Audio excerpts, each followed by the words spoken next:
ठीक है, थे करवा लो, है ना। और बीच में अगर हैंग होगा तो मैं तो क्या होगा। अच्छा, बाद में कर दी। अच्छा, मैं ही करवाऊँ। ओके,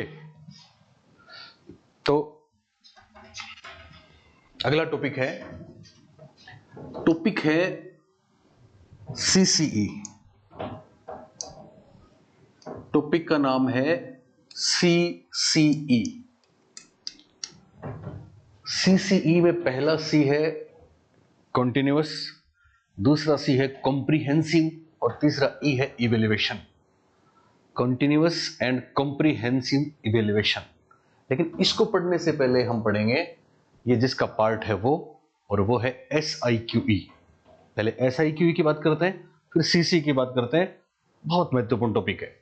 तो बच्चों, पहले हम बात करते हैं SIQE। SIQE का एक पार्ट है CCE। तो सबसे पहली बात तो यह है कि SIQE की फुल फॉर्म परीक्षाओं में आ चुकी है। SIQE की फुल फॉर्म क्या है, सबसे पहले हमको वो लिखनी है। S से बनता है स्टेट, I से बनेगा इनिशिएटिव, स्टेट इनिशिएटिव। 4 Q से बनेगा क्वालिटी, और E से बनेगा education. State initiative for quality education, ये SIQE की फुल फॉर्म है। ये इतनी महत्वपूर्ण है कि आपको हिंदी में भी इसको अपने नोटबुक में लिख लेना है। स्टेट इनिशिएटिव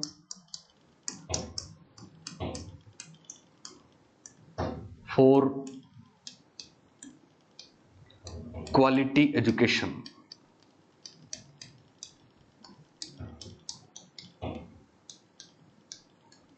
ऑप्शंस में हर एक वर्ड आपका क्लियर होगा तब परीक्षा में सही आंसर आप कर पाओगे।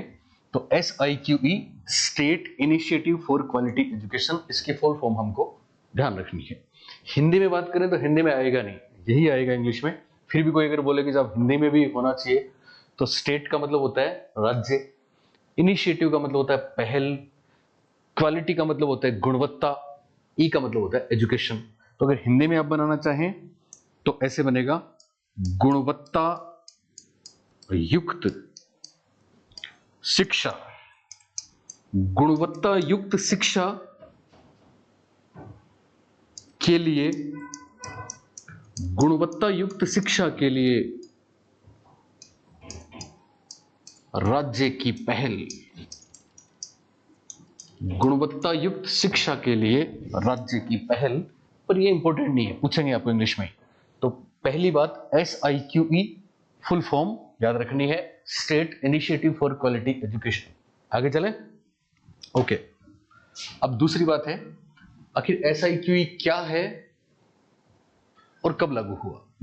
तो मैं आपको बता दूं, SIQE एक ऐसा प्रोग्राम है जो शैक्षिक उन्नयन के लिए, शिक्षा में नवाचारों के लिए, बदलावों को लागू करने के लिए और क्वालिटी एजुकेशन प्रोवाइड करने के लिए राजस्थान में लागू किया गया है। ये 2015 से लागू किया गया, लेकिन इसमें सेशन इंपॉर्टेंट रहता है। पहला सेशन 2015-16, तभी राजस्थान में CC लागू हुआ, और CC एक पार्ट है SIQE का, इसलिए SIQE को भी हम थोड़ा सा जानेंगे। SIQE भी 2015 में लागू हुआ। 2015-16 पहला सेशन था जिसमें state initiative for quality education हमारे राज्य राजस्थान में लागू हुआ। State initiative for quality education लागू क्यों करना पड़ा, उसके लिए इसके उद्देश्य मैं आपको बता चुका हूं। शिक्षा में नवाचारों को लागू करने के लिए, इनोवेशन को लागू करने के लिए, शिक्षा में जो बदलाव हुए हैं उनको लागू करने के लिए, शिक्षा में ET एजुकेशनल टेक्नोलॉजी को लागू करने के लिए, शिक्षा में नवीन शिक्षा नीति 2020 के बदलावों को लागू करने के लिए। क्या है इन सब में? इन सब में है कि सब शिक्षा ऐसी हो जिसमें हम न केवल बच्चे को इंफॉर्मेशन दें, बल्कि हम बच्चे की पेडागोजी, बच्चे की लर्निंग स्टाइल, बच्चे के एक्टिव इंगेजमेंट और साइकोलॉजी के वो बेहतरीन थियरीज, बेहतरीन सिद्धांत जिनमें हमको समझना होता है कि ज्ञान का निर्माण बाहर नहीं बल्कि बच्चे के दिमाग के अंदर ही होता है। इन सब को ध्यान में रखते हुए एक एकीकृत प्रोग्राम लॉन्च किया गया, जिसमें आपके एक्टिविटी बेस्ड लर्निंग भी है, गतिविधि आधारित शिक्षण भी है, ताकि बच्चे को इसमें इंगेज किया जाए। ज्ञान का निर्माण बच्चा खुद ही करे, लर्निंग बाय डूइंग है, हैंड्स ऑन एक्टिविटीज हैं। इसके अलावा स्कूल में ही बच्चे को जो एक्सटर्नल असेसमेंट होता है उसके तनाव को दूर करने के लिए स्कूल में ही SBA school based assessment, child centred pedagogy, इन सब चीजों को मिला के एक बहुत ही बढ़िया सा प्रोग्राम लॉन्च किया गया 2015 में राजस्थान में, जिसका नाम है SIQE state initiative for quality education. तो क्या है वो बात, आप लिखें। राजस्थान में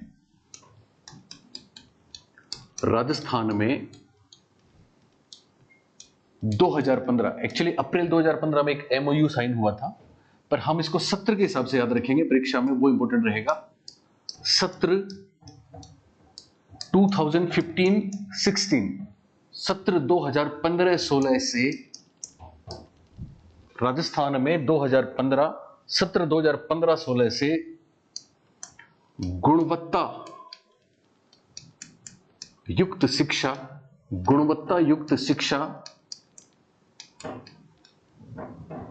के लिए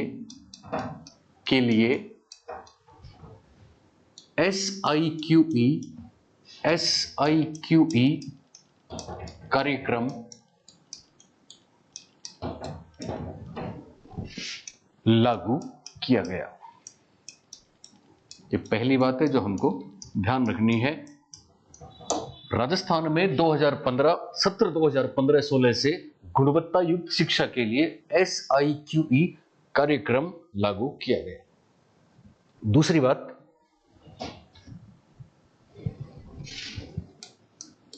SIQE state initiative for quality education, SIQE कार्यक्रम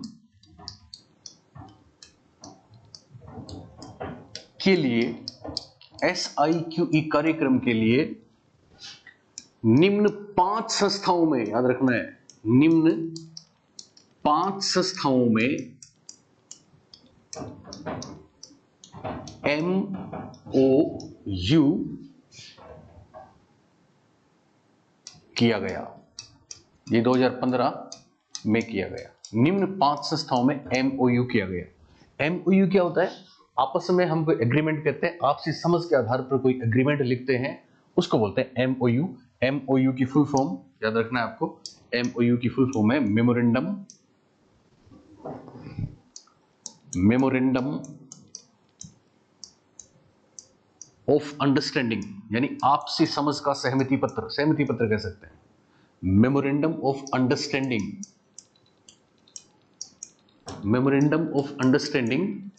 MOU कितनी संस्थाओं में? 5 संस्थाओं में हुआ।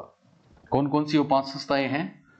तो ये भी महत्वपूर्ण रहेगा, ये आपके सब जगह, 3rd ग्रेड मेंस में भी, 1st ग्रेड स्कूल मैनेजमेंट में भी, 2nd ग्रेड में भी, मेथड्स में भी, सब जगह ही इंपॉर्टेंट है। तो कौन कौन सी 5 संस्थाएं हैं? तो पहली संस्था का नाम है निदेशालय। आप जानते हैं निदेशालय जो बीकानेर में है, राजस्थान शिक्षा मंत्रालय या राजस्थान शिक्षा विभाग का निदेशालय, जिसको इंग्लिश में बोलते हैं डायरेक्टरेट। दूसरा है रमसा को हम हिंदी में बोलते हैं राष्ट्रीय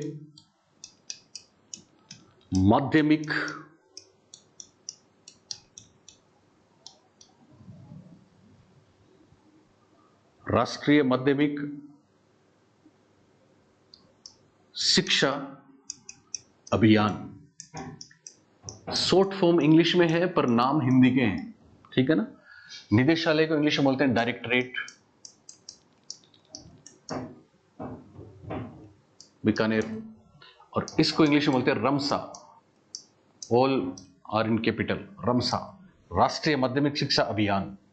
R से राष्ट्रीय, M से माध्यमिक, S से शिक्षा, A से अभियान। तीसरा अभी SCERT है, रमसा भी अभी समझ में गया, वो भी बताएंगे, स्टार लगा दो इसके, और तीसरे के भी स्टार। SCERT भी जो है Rajasthan state council for educational research and training, वो पहले आपको पता है SIERT के नाम से जाना जाता था, जिसके साथ राजस्थान लगा तो RSIERT बोलते हैं, हिंदी में इसको बोलते हैं राजस्थान शैक्षिक अनुसंधान, राजस्थान शैक्षिक, जैसे NCERT की फुल फॉर्म करते हैं ना, national council for educational research and training, राष्ट्रीय शैक्षिक अनुसंधान एवं प्रशिक्षण परिषद, तो वैसे ही ये SIERT है, state institute for educational research and training, तो इसका नाम राजस्थान शैक्षिक अनुसंधान एवं प्रशिक्षण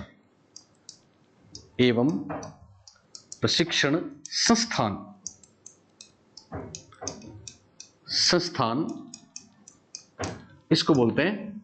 राजस्थान है तो RSIERT।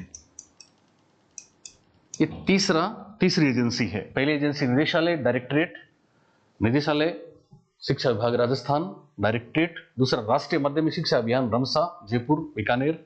तीसरा राजस्थान शैक्षिक अनुसंधान एवं प्रशिक्षण संस्थान RSIERT, उदयपुर। 4 नंबर पे बौद्ध शिक्षा समिति, बौद्ध शिक्षा समिति, जयपुर। और 5 नंबर पर यूनिसेफ। ये जो 5 संस्थान हैं, ध्यान रखेंगे, डायरेक्टरेट, रमसा, RSIERT, बौद्ध शिक्षा समिति और यूनिसेफ, इन पांचों में 2015 में एक आपसी समझौता पत्र पर हस्ताक्षर किए गए थे, मेमोरेंडम ऑफ अंडरस्टैंडिंग हुआ था, और इस MOU का परिणाम SIQE राजस्थान में लागू हुआ। अब ये जो 5 संस्थान हमने देखे हैं, ध्यान देना, इनमें पांचों को अलग अलग जिम्मेदारियां दी गई हैं, जिसमें निदेशालय तो करेगा SIQE योजना का एग्जीक्यूशन, क्रियान्वयन की जिम्मेदारी निदेशालय की है, क्रियान्वयन करेगा निदेशालय। दूसरी बात, रमसा क्या करेगा? रमसा इसमें पाठ्यक्रम निर्धारण व प्रशिक्षण की व्यवस्था करेगा, प्रशिक्षण। राजस्थान शैक्षिक अनुसंधान एवं प्रशिक्षण संस्थान को क्या जिम्मेदारी दी गई? ये एकेडमिक सपोर्ट करेगा। एकेडमिक सपोर्ट का मतलब शैक्षिक सहयोग करेगा, शैक्षिक सहयोग करेगा। और बौद्ध शिक्षा समिति और यूनिसेफ दोनों पैसे भी तो चाहिए ना, तो फाइनेंशियल सपोर्ट और टेक्निकल सपोर्ट करेंगे। तो वित्तीय, ये दोनों वित्तीय एवं तकनीकी सहयोग करेंगे। तो इनमें से कोई बात आ सकती है, पूछी गई है, इसलिए ध्यान देंगे। पहली बात, SIQE के लिए MOU कब हुआ? बोलेंगे 2015 में। SIQE की फुल फॉर्म क्या है? बोलेंगे state initiative for quality education. तीसरी बात, SIQE के लिए MOU पे कितनी संस्थाओं ने हस्ताक्षर किए? 5। कौन कौन सी संस्थाएं हैं 5? तो पहली निदेशालय, राजस्थान शिक्षा विभाग, बीकानेर। दूसरा रमसा। तीसरा RSIERT, Rajasthan state, Rajasthan SIERT, Rajasthan state institute of educational research and training, Rajasthan शैक्षिक अनुसंधान एवं प्रशिक्षण संस्थान। राजस्थान राज्य है ये, राजस्थान स्टेट तो राजस्थान राज्य। एक्चुअली SIERT आपको पता है NCERT के इदारे हैं, हर राज्य में है, ठीक है, इनके रीजनल ऑफिसेज। और SIERT, जब SIERT राजस्थान में 1978 में खुला था, तो इसका नाम SIERT state institute for educational research and training. ERT का मतलब एजुकेशनल रिसर्च एंड ट्रेनिंग है, state institute for educational research and training राज्य शैक्षिक अनुसंधान एवं प्रशिक्षण संस्थान है। NCERT की फुल फॉर्म करें तो NCERT की फुल फॉर्म है national council for educational research and training, ठीक है। NCERT 1961 में बनी थी, हम सब जानते हैं। तो अगर R नहीं लगाए तो ये किसी भी स्टेट के लिए NCERT की नोडल, मतलब एक लोकल नोडल एजेंसी होगी उस स्टेट के लिए। राजस्थान में तो R लगा दिया, हरियाणा होती तो H लगा देते, यूपी है तो यूपी लग गया इसके पहले, तो इसका नाम RSIERT है। हालांकि अब इसका नाम बदल गया है, तो इसलिए मैंने स्टार लगाया, वो भी आपको बताता हूं। ये शैक्षिक सहयोग करेंगे। और वित्तीय और तकनीकी सहयोग कौन करेंगे? बौद्ध शिक्षा समिति और यूनिसेफ। अब पांचों ध्यान है आपको। अब जो दो स्टार लगाए हैं, एक तो रमसा और एक RSIERT, इन दोनों के बारे में भी नोट करके एक बात लिख लें। नोट, पहली बात, वर्तमान में, और ये 2020 में हुआ था, 2020 से सितंबर 2020 में रमसा समसा में विलीन हो गया था। तो वर्तमान में 2020 से रमसा राष्ट्रीय माध्यमिक शिक्षा अभियान, वर्तमान में 2020 से रमसा को समग्र शिक्षा अभियान, समग्र शिक्षा, हालांकि जब MOU किया था तब समग्र शिक्षा अभियान नहीं था, तब रमसा ही था, इसलिए हमको रमसा ध्यान रखना है। पर हमको यह भी ध्यान रखना है कि आज रमसा नहीं है, आज समसा है। को समग्र शिक्षा अभियान, को समग्र शिक्षा अभियान, देखो इसकी फुल फॉर्म देखिए, समसा, समग्र शिक्षा अभियान, SM दोनों मिला के समग्र, समग्र शिक्षा अभियान समसा। तो वर्तमान में 2020 से रमसा को समग्र शिक्षा अभियान समसा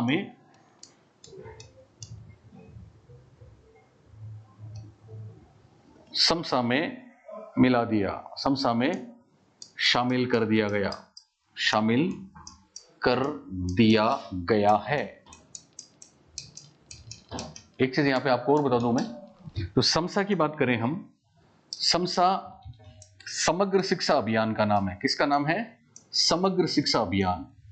समसा समग्र शिक्षा अभियान है। ये 3 योजनाओं को मिलाकर सितंबर 2020 में इसका गठन किया गया था। 3 योजनाएं कौन सी हैं? इसमें एक तो है रमसा राष्ट्रीय माध्यमिक शिक्षा अभियान, दूसरा है सर्व शिक्षा अभियान SSA की फुल फॉर्म भी आप देखिए, हिंदी का शब्द है सर्व शिक्षा अभियान, राष्ट्रीय माध्यमिक शिक्षा अभियान, समग्र शिक्षा अभियान, ठीक है। और तीसरा टीचर्स एजुकेशन, TE। तो तीनों को मिला के टीचर्स एजुकेशन, समग्र शिक्षा अभियान और राष्ट्रीय माध्यमिक शिक्षा अभियान, तीनों को मिला के एक संस्था बनी समसा। क्या बनी? समसा। और समसा कब बनी? 2020। तो ये आपको एक्स्ट्रा ध्यान रखना है। लेकिन MOU जो हुआ था वो समसा के साथ नहीं हुआ था, बल्कि किसके साथ हुआ? रमसा के साथ हुआ। दूसरी बात, दूसरा मैंने जो आपके स्टार लगाया है, तो पहले था, मैं आपको बता दूं, SIERT स्टेट इंस्टीट्यूट फॉर या of educational research and training, Udaipur, 1978 में बना था। राजस्थान में हुआ तो RSIERT उसका नाम हो गया। पहले क्या था? पहले था RSIERT, R से राजस्थान, पहले था राजस्थान, S से स्टेट, राजस्थान स्टेट, I से institute, Rajasthan state institute, Rajasthan state institute for ERT, एक साथ लेते हैं हम ERT को, ERT था E से एजुकेशनल रिसर्च, इनकी फुल फॉर्म आती है कई बार, एजुकेशनल रिसर्च एंड ट्रेनिंग, ये इंग्लिश में, यानी RSIERT का पूरा नाम हो गया Rajasthan state institute for educational research and training, Rajasthan राज्य शैक्षिक अनुसंधान व प्रशिक्षण परिषद, इसका पूरा नाम है। ये पहले था। अब क्या हो गया? अब इसकी जगह, और कब से? 2018 में नाम बदला, 2018 में बदलाव। क्या बदलाव हुआ? नाम बदल दिया। हालांकि अपना टॉपिक RSIERT या RSCERT नहीं है, पर हमको ध्यान रखना है, अब इसका नाम कर दिया RSCERT। RSCERT और कुछ नहीं है, पर NCERT की फुल फॉर्म अगर आप पढ़ते हो, NCERT की फुल फॉर्म पढ़ते हैं तो N से बनता है नेशनल, क्या बनता है? नेशनल। C से बनता है काउंसिल, नेशनल काउंसिल, वही ऑफ या for, ERT educational research and training, educational research and training. बात समझ में आ गई? तो एनसीईआरटी की फुल फॉर्म है national council for educational research and training, और एससीईआरटी बोले तो state council of educational research and training. Simple, Rajasthan है तो आर लग गया, मतलब SRSIERT की जगह RSCERT हो गया, सी काउंसिल बन गया, तो इसका नाम क्या हो गया? राज्य शैक्षिक अनुसंधान एवं प्रशिक्षण परिषद। वापस परिषद बन गया, संस्थान नहीं रहा। ठीक है, तो आर से राजस्थान, एस से स्टेट, सी से council, Rajasthan state council for ERT educational research and training, educational research and training. बात समझ आ रही है? हिंदी में बात करें तो राजस्थान राज्य शैक्षिक अनुसंधान एवं प्रशिक्षण परिषद, राजस्थान राज्य शैक्षिक अनुसंधान एवं प्रशिक्षण परिषद। पहले क्या था? राजस्थान राज्य शैक्षिक अनुसंधान एवं प्रशिक्षण संस्थान। पहले तो था संस्थान, इंस्टीट्यूट, और अब क्या बन गया? काउंसिल, परिषद, जैसा कि एनसीईआरटी में है। तो ये सिंपल सी बात आपको ध्यान रखनी है, दोनों बातें याद रखनी है। रमसा समसा में मिल गया, और SIERT का नाम क्या हो गया? SCERT हो गया। आर है तो आर है दोनों में, याद रखना है। SIQE, देखो SIQE की फुल फॉर्म सबसे पहले हम याद रखेंगे। SIQE की फुल फॉर्म क्या है? State initiative for quality education. State initiative for quality education कब लागू हुआ? 2015-16 के सेशन से। कौन से सेशन से? 2015-16 के सेशन से। हिंदी में बात करें तो गुणवत्ता युक्त शिक्षा में राज्य की एक पहल। उसके बाद ध्यान रखना है 2015 में लागू हुआ। फिर इसमें MOU हुआ 5 संस्थाओं के बीच में। कितने संस्थाओं के बीच में? 5 संस्थाओं के बीच में। निदेशालय, रमसा, RS, उस जमाने में रमसा था, अभी समसा है। RSIERT उस जमाने में Rajasthan state institute for educational research and training था, अभी ये RCIERT हो गया। तो RSCERT अभी क्या हो गया? RSCERT हो गया, एनसीईआरटी की तर्ज पे। एक बोध शिक्षा समिति, एक यूनिसेफ। याद रखने वाली बात, निदेशालय डायरेक्टर क्या करेगा? क्रियान्वयन। रमसा क्या करेगा? पाठ्यक्रम प्रशिक्षण। और RSCERT जो अब है, RSIERT जो पहले था, वो शैक्षिक सहयोग करेगा, एकेडमिक सपोर्ट देगा। और बोध शिक्षा समिति और यूनिसेफ दोनों क्या करेंगे? पैसे की मदद करेंगे और टेक्निकल सपोर्ट करेंगे। ये हमको ध्यान रखना है। फिर 2 नोट थे। पहली बात, रमसा किस में मिल गया? समसा में। रमसा की फुल फॉर्म राष्ट्रीय माध्यमिक शिक्षा अभियान, समसा की फुल फॉर्म समग्र शिक्षा अभियान। 2020 से समसा काम कर रहा है, और समसा में 3 यूनिट मिली, रमसा, SSA सर्व शिक्षा अभियान, और टीचर्स एजुकेशन। दूसरी बात, RSIERT मैं आपको बता ही चुका हूं। RSIERT से बन गया RSCERT, इंस्टीट्यूट के स्थान पे काउंसिल शब्द आ गया। नेक्स्ट, तो ये SIQE के बारे में एक प्रारंभिक जानकारी आपको थी। अब महत्वपूर्ण बात क्या है? नोट SIQE योजना में, कार्यक्रम योजना प्रोग्राम एक ही बात है। SIQE योजना में शामिल प्रमुख कार्यक्रम, और 3 कार्यक्रम हम मुख्यतः शामिल करते हैं। वैसे तो और भी बहुत सी बातें हैं, पर 3 कार्यक्रम मुख्यतः इसमें हम शामिल करेंगे। कौन कौन से 3 कार्यक्रम शामिल करेंगे? 1 नंबर पे इनकी फुल फॉर्म भी पूछी जाती है, CCP, 2 नंबर ABL, और 3 नंबर CCE। शॉर्ट फॉर्म है, ध्यान रखना। CCP child centred pedagogy, child centred pedagogy है, मतलब गुणवत्ता युक्त शिक्षा देने के लिए पहला काम है चाइल्ड सेंटर्ड पेडागोजी, यानी बाल केंद्रित शिक्षा शास्त्र। पेडागोजी का मतलब क्या है? आप बच्चों को कुछ भी मैथ्स बता रहे हो, हिंदी बता रहे हो, इंग्लिश बता रहे हो, पर्यावरण बता रहे हो, है ना, इंटरेक्शन कर रहे हो, पढ़ा रहे हो, तो आप कंटेंट उनको दे रहे हो, लेकिन आपने ये तय नहीं किया कि साहब उस बच्चे की स्टाइल क्या है, लर्निंग स्टाइल क्या है, उसको हम ये वाली चीज को समझ में कैसे आए। इसके लिए बनती है विधियां, इसके लिए बनती है शिक्षा शास्त्र, इसके लिए होती है पेडागोजी। और आप शिक्षक बनने जा रहे हैं तो आपको पेडागोजी, साइकोलॉजी, टीचिंग मेथड इसलिए तो पढ़ाई जा रही है बीएड में भी पढ़ाई गई, एसटीसी में भी पढ़ाई गई, इसलिए पढ़ाई गई कि आप केवल आपको वो जो कंटेंट आप बच्चों को पढ़ाएंगे स्कूल में जाके वो आपको आता है और आपने बच्चों को बता दिया, ये इंपॉर्टेंट नहीं है, पर बच्चों को वो समझ में कैसे आएगा ये बात इंपॉर्टेंट है। इसके लिए एक टर्म आता है सीसीपी, चाइल्ड सेंटर्ड पेडागोजी, बाल केंद्रित शिक्षा शास्त्र। ये एक पार्ट है SIQE का। इसी तरह से दूसरा पार्ट है एक्टिविटी बेस्ड लर्निंग। ABL में A से बनता है एक्टिविटी, B से बनता है बेस्ड और L से बनता है learning. Activity based learning. Activity based learning क्या है? वही लर्निंग बाय डूइंग है। जब तक खुद एंगेज नहीं होंगे तब तक सीखेंगे नहीं, उनको समझ में नहीं आएगा।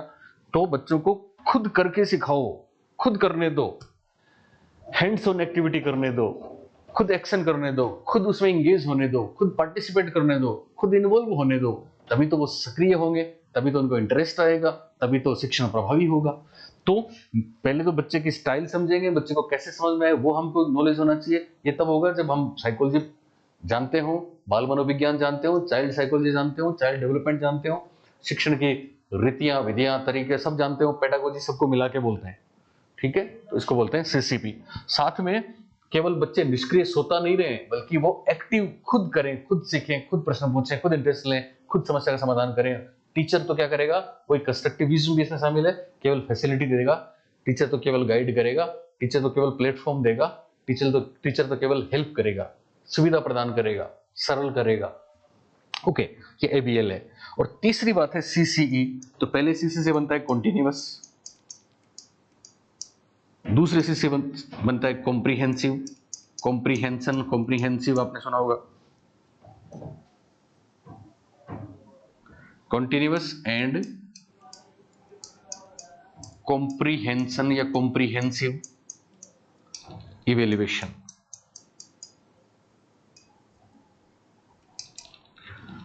तो ये तीन चीजें इंपॉर्टेंट है और उसमें हम पढ़ेंगे अब तीसरे के बारे में, CCE के बारे में। ध्यान रखना, हिंदी में कोई बात पूछ लें तो फिर कर सकते हैं हम, कोई मुश्किल नहीं है। सबसे पहला कौन सा है? सबसे पहले है चाइल्ड सेंटर्ड पेडागोजी। क्या है? Child centred pedagogy. इसको हिंदी में लिखेंगे तो बाल या बालक की बात है, केंद्रित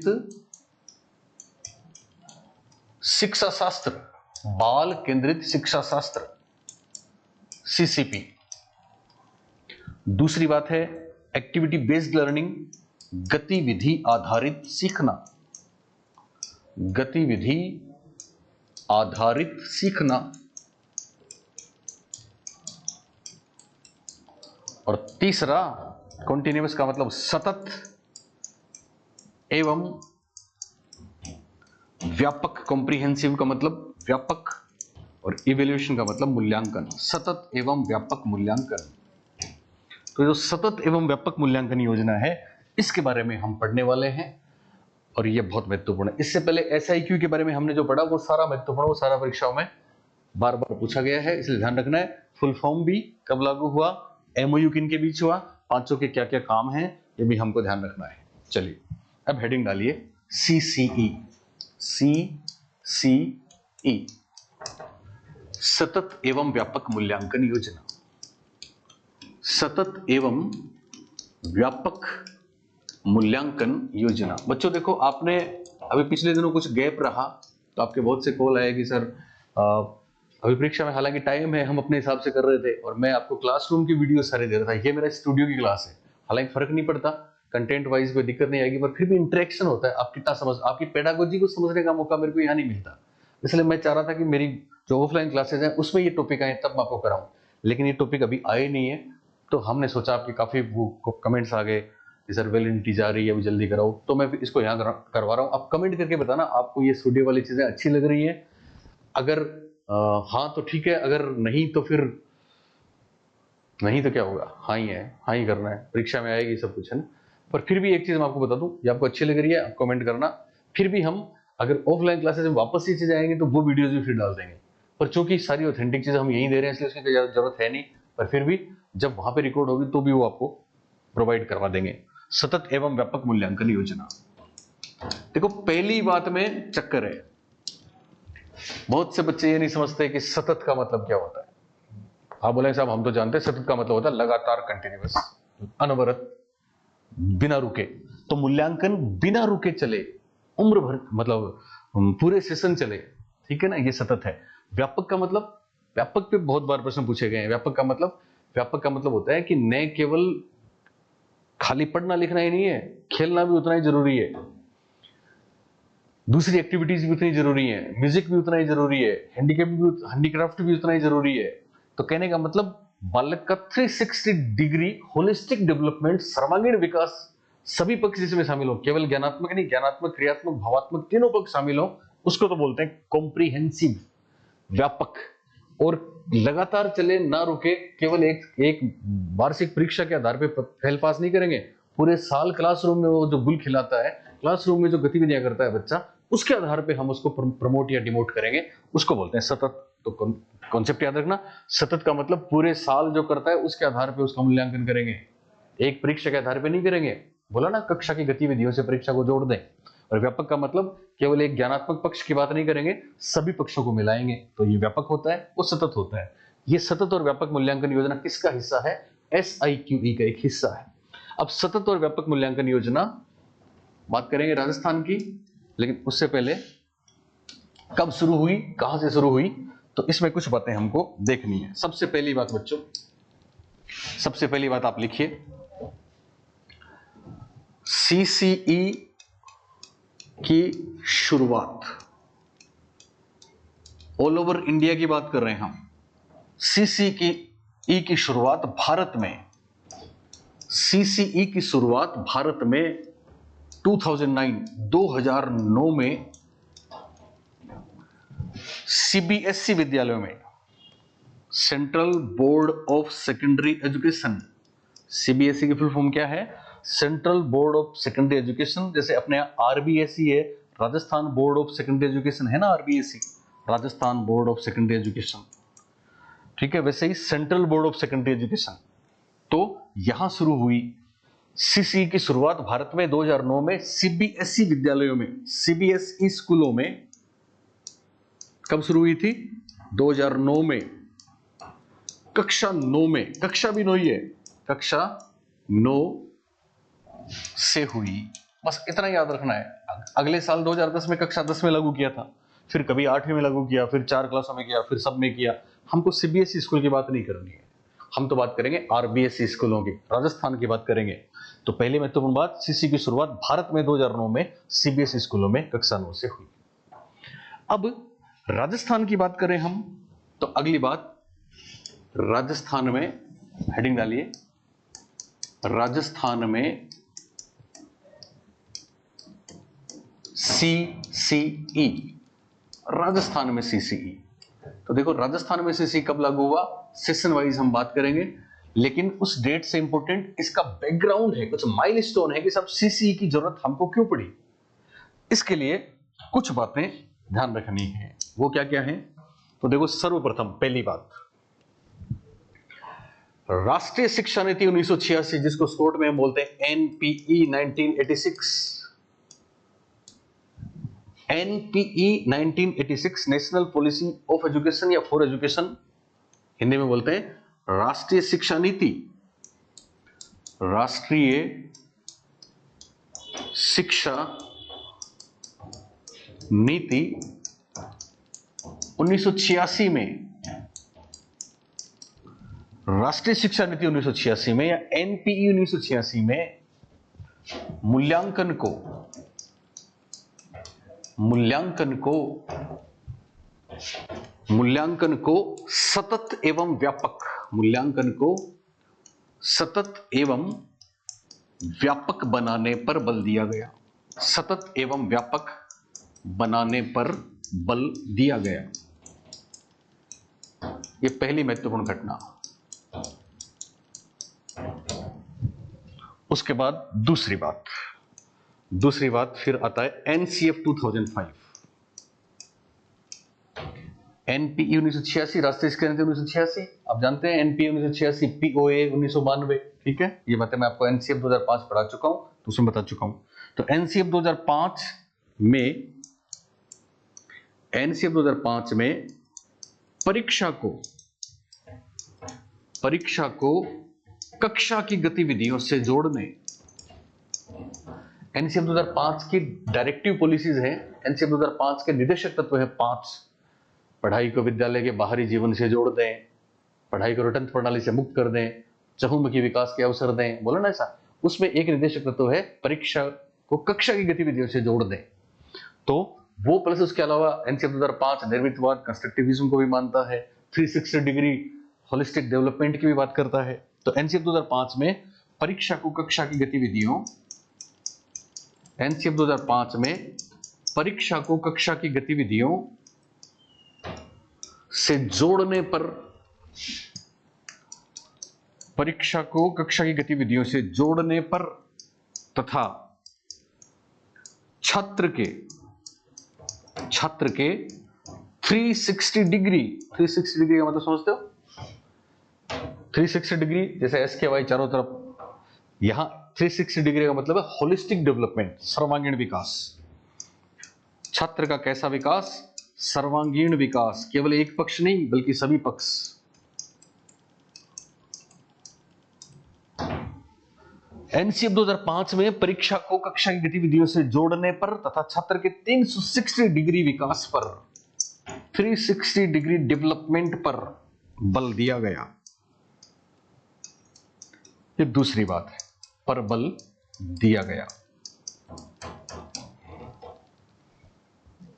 और तीसरी भी बहुत महत्वपूर्ण बात है। तीसरी बात, और इस बार RTE 2009, राइट टू एजुकेशन 2009, निशुल्क एवं अनिवार्य बाल शिक्षा का अधिकार 2009। तो RTE 2009 ये नेशनल लेवल की बातें हैं, पर राजस्थान में तमाम चीजें लागू हुई तो ये माइलस्टोन में गिने जाएंगे, ध्यान रखना। RTE 2009 की धारा 29(2), कई जगह बुक्स में 29(1) होगा, करेक्शन कर लेना। 29(1) में तो पाठ्यक्रम, बच्चों के पाठ्यक्रम कौन बनाएगा, इसके लिए एक एकेडमिक इंस्टीट्यूट या निकाय होगा। RTE 2009 की धारा 29(2) में यह कहा गया है कि सीसी लागू किया जाए। RTE 2009 की धारा 29(2) में CCE लागू करने के निर्देश। ये 3 महत्वपूर्ण घटनाएं हैं माइलस्टोन के रूप में, ध्यान रखने वाली बात है। सबसे पहले तो राष्ट्रीय शिक्षा नीति 1986 वाली, राजीव गांधी के टाइम जो आई थी, NP 1986, उसमें इस बात का जिक्र रहा। उसके बाद NCF 2005, चौथा जो NCF था 2005, उसमें इसका जिक्र है, पता ना, 4 NCF, 73, 88, 2000, NCF 2005 चौथा। और फिर RTE 2009, यहां ध्यान रखना, धारा 29(2), कौन सी धारा? 29(2) में CC लागू करने के निर्देश दिए गए हैं। इसके बाद क्या होता है, राजस्थान में CC कैसे लागू होता है? तो अगली बात, चौथी बात मैं आपको बता दूं, जब राजस्थान में गुणवत्ता युक्त शिक्षा के लिए SIQE कार्यक्रम चलाया गया, तो आपने देखा होगा कि साहब 2015-16 पहला सेशन था, और 2015-16 में सरकार ने यह तय किया कि साहब बहुत से ऐसे स्कूल हैं, जैसे प्राइमरी स्कूल हैं, मिडिल स्कूल हैं, एक गांव में 3-3 स्कूल चल रहे हैं, सेकेंडरी स्कूल अलग चल रहा है, मिडिल अलग चल रहा है, प्राइमरी अलग चल रहा है। किसी गांव में 4 सीनियर सेकेंडरी स्कूल अलग चल रहा है, सीनियर सेकेंडरी मान लो एक ही है, तो मिडिल अलग, प्राइमरी अलग, तो 3 स्कूल हो गए, ठीक है। अब प्राइमरी स्कूल में बच्चे बहुत कम है, वहां एक बिल्डिंग है, इधर मिडिल में एक बिल्डिंग है, 3 जगह बिल्डिंग है, तो सबको एक साथ ले आओ, एक साथ लाने का प्लान किया गया SIQE में। और आपको ध्यान हो तो आदर्श स्कूल बनाए गए, जैसे मैं बात करूं हर नगर पालिका क्षेत्र में और हर पंचायत में हर एक स्कूल को आदर्श स्कूल का दर्जा दिया गया। और उसमें एक महत्वपूर्ण काम किया गया कि जितने भी अगल बगल वाले प्राइमरी और अपर प्राइमरी स्कूल हैं उनको मिला दो उनमें, तो सबको मिला के एक कैंपस में ले आए। इनको बोला समन्वित स्कूल, इंटीग्रेटेड स्कूल बोला इनको, जो सारे आदर्श स्कूल हैं। जैसे अभी मैं जिस स्कूल में वो सीनियर सेकेंडरी है, पर पहली क्लास से 12वीं क्लास तक की पढ़ाई होती है, पर पहले 5वीं तक की स्कूल अलग थी, उसको उसमें मर्ज कर दिया। तो महत्वपूर्ण बात यह है कि इन समन्वित स्कूलों में CC लागू हुआ है। और ये जो समन्वित स्कूलें हैं, इनमें भी 12वीं तक क्लास चल रही है, लेकिन पहली से 5वीं तक सीसी लागू है। ये बड़ी महत्वपूर्ण बात है। और ये काम हुआ था, पहला सेशन था 2015-16 पूरे राजस्थान में। लेकिन इसकी शुरुआत हो गई थी 2009 में पहली बार। सीबीएसई स्कूल राजस्थान में भी है, ठीक है ना, दूसरे स्टेट में भी है। तो पूरे भारत में जितने सीबीएसई के स्कूल थे उनमें 2009 में पहले ट्राई किया गया, ठीक है। उसके जस्ट बाद में 2010-11 वाला सेशन आता है, उसमें पहली बार राजस्थान में ट्राई किया गया। और मैं आपको बता दूं, राजस्थान में पहली बार इसको ट्राई किया गया, वो 2 जिलों में किया गया, जयपुर और अलवर। जयपुर और अलवर के 60 विद्यालय जो हैं उनमें सीसी को पहली बार लागू करके देखा गया। चूंकि ट्राई किया गया इसलिए इसको पायलट प्रोजेक्ट बोलते हैं। ट्राई आउट था ना, ये ट्राई था, इस ट्राई को क्या बोलते हैं, पायलट प्रोजेक्ट। तो पहला चरण पायलट प्रोजेक्ट का राजस्थान में वहां 2009 में हुआ सीबीएसई स्कूलों में, और राजस्थान के स्कूलों में आरबीएसई बोर्ड की जो स्कूलें हैं उनमें 2010-11 पहला सेशन था जिसमें सीसी लागू, लेकिन वो केवल 60 स्कूलों में लागू, इसलिए हम उसको लागू नहीं कहेंगे, वो पहला चरण था। फिर चूंकि 2010-11 का पहला चरण था, पायलट प्रोजेक्ट था, तो पहले चरण का एनालिसिस किया गया, इसलिए बीच में एक सेशन ड्रॉप हुआ। फिर उसके बाद अगला सेशन 11-12 आया, उसमें और जिलों में और स्कूलों में बढ़ा दिया, लगभग 2900 स्कूलों में। फिर उसके बाद कंटिन्यू तीसरा चरण आया 13-14 में, फिर और बची हुई स्कूलों में लगाया, क्लासेस भी अलग अलग करी, एक्सपेरिमेंट के तौर पे 6ठी 7वीं 8वीं में लगाया, 5वीं तक लगाया। तो अलग अलग क्लासेस में अलग अलग स्कूलों में इसको लागू करके देखा गया। तो 3 चरण यहाँ पे हो गए। फिर एक सेशन छोड़ा गया फाइनल एनालिसिस करने के लिए, और फिर SIQ आ गया, सब स्कूलों को मर्ज कर दिया, समन्वित स्कूलें बन गई। और फिर पहला सेशन 2015-16 का था, जब पूरे राजस्थान में सीसी लागू हो गया, हर स्कूल में लागू हो गया, और 1 से 5 तक लागू हो गया। तो ये इसके सीसी लागू होने के कुछ चरण हैं। तो क्या है, अब लिखो, राजस्थान में सीसीई निम्न चरणों में लागू किया गया। राजस्थान में सीसीई निम्न चरणों में लागू किया गया। प्रथम चरण वहां 2009 में हुआ था, तो सत्र होगा, इसमें ध्यान रखना, सत्र 2009 के बाद 2010-11 का सत्र आया, 2010-11। द्वितीय चरण, फिर दूसरा चरण आया। क्योंकि प्रथम चरण पायलट प्रोजेक्ट था, इसलिए द्वितीय चरण एक सेशन छोड़ के, याद रखना, 2010-11 के बाद 11-12 छोड़ दिया, 2012-13। और फिर तृतीय चरण, तीसरा चरण कंटिन्यूअस है, लगातार है, 2012-13 के बाद 2013-14 का सेशन। ये एक्सपेरिमेंटल थे तीनों। पहला पायलट प्रोजेक्ट था, ये दूसरा चरण था, तीसरा चरण था, कुछ और स्कूलों में, कुछ और स्कूलों में। इसके बाद फिर क्या हुआ, फिर एनालिसिस के लिए एक सेशन बीच में बाकी है, और फिर अंतिम चरण आया, अंतिम चरण। और अंतिम चरण एक सेशन छोड़ दो बीच में, 13-14 के बाद 14-15 छोड़ दो, 2015-16 ये अंतिम चरण था। और यहां संपूर्ण राजस्थान में लागू, संपूर्ण राजस्थान में लागू। एक महत्वपूर्ण बात मैं आपको बता दूं, ये जो प्रथम चरण है, प्रथम चरण में आपको ध्यान रखना है, प्रथम चरण को बोलते हैं पायलट प्रोजेक्ट। क्या बोलेंगे, पायलट प्रोजेक्ट। ये ध्यान रखना, पायलट प्रोजेक्ट का मतलब पहले कोई एक्सपेरिमेंट करते हैं, कोई शुरुआत करते हैं, तो टेस्ट करके देखते हैं, तो उसको पायलट प्रोजेक्ट ही बोलते हैं, पायलट प्रोजेक्ट। और ये 2 जिलों में लागू हुआ, अलवर तथा जयपुर। अलवर तथा जयपुर जिलों के कितने स्कूलों में, 60 स्कूलों में, 60 विद्यालयों में सीसी लागू। ये बात ध्यान रखनी है कि पहला जो चरण है, प्रथम चरण है, वो क्या है, पायलट प्रोजेक्ट कहलाएगा। पायलट प्रोजेक्ट, ये पायलट प्रोजेक्ट है।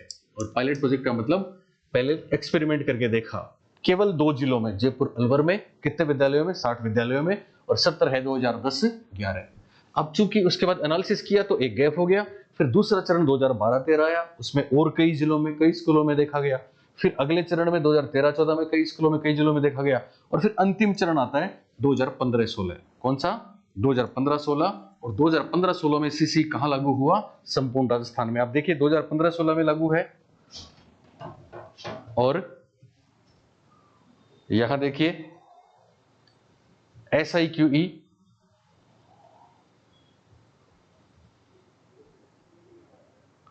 कब लागू है? 2015-16 में। तो SIQE का ही एक पार्ट है CCE, इसलिए SIQE कब से लागू हुआ? 2015-16 से लागू हुआ। और CCE राजस्थान में कब से लागू हुआ? तो क्या बोलेंगे? 2015-16। कब से लागू हुआ? 2015-16 से। यहां पे एक बात लिखो, नोट नोट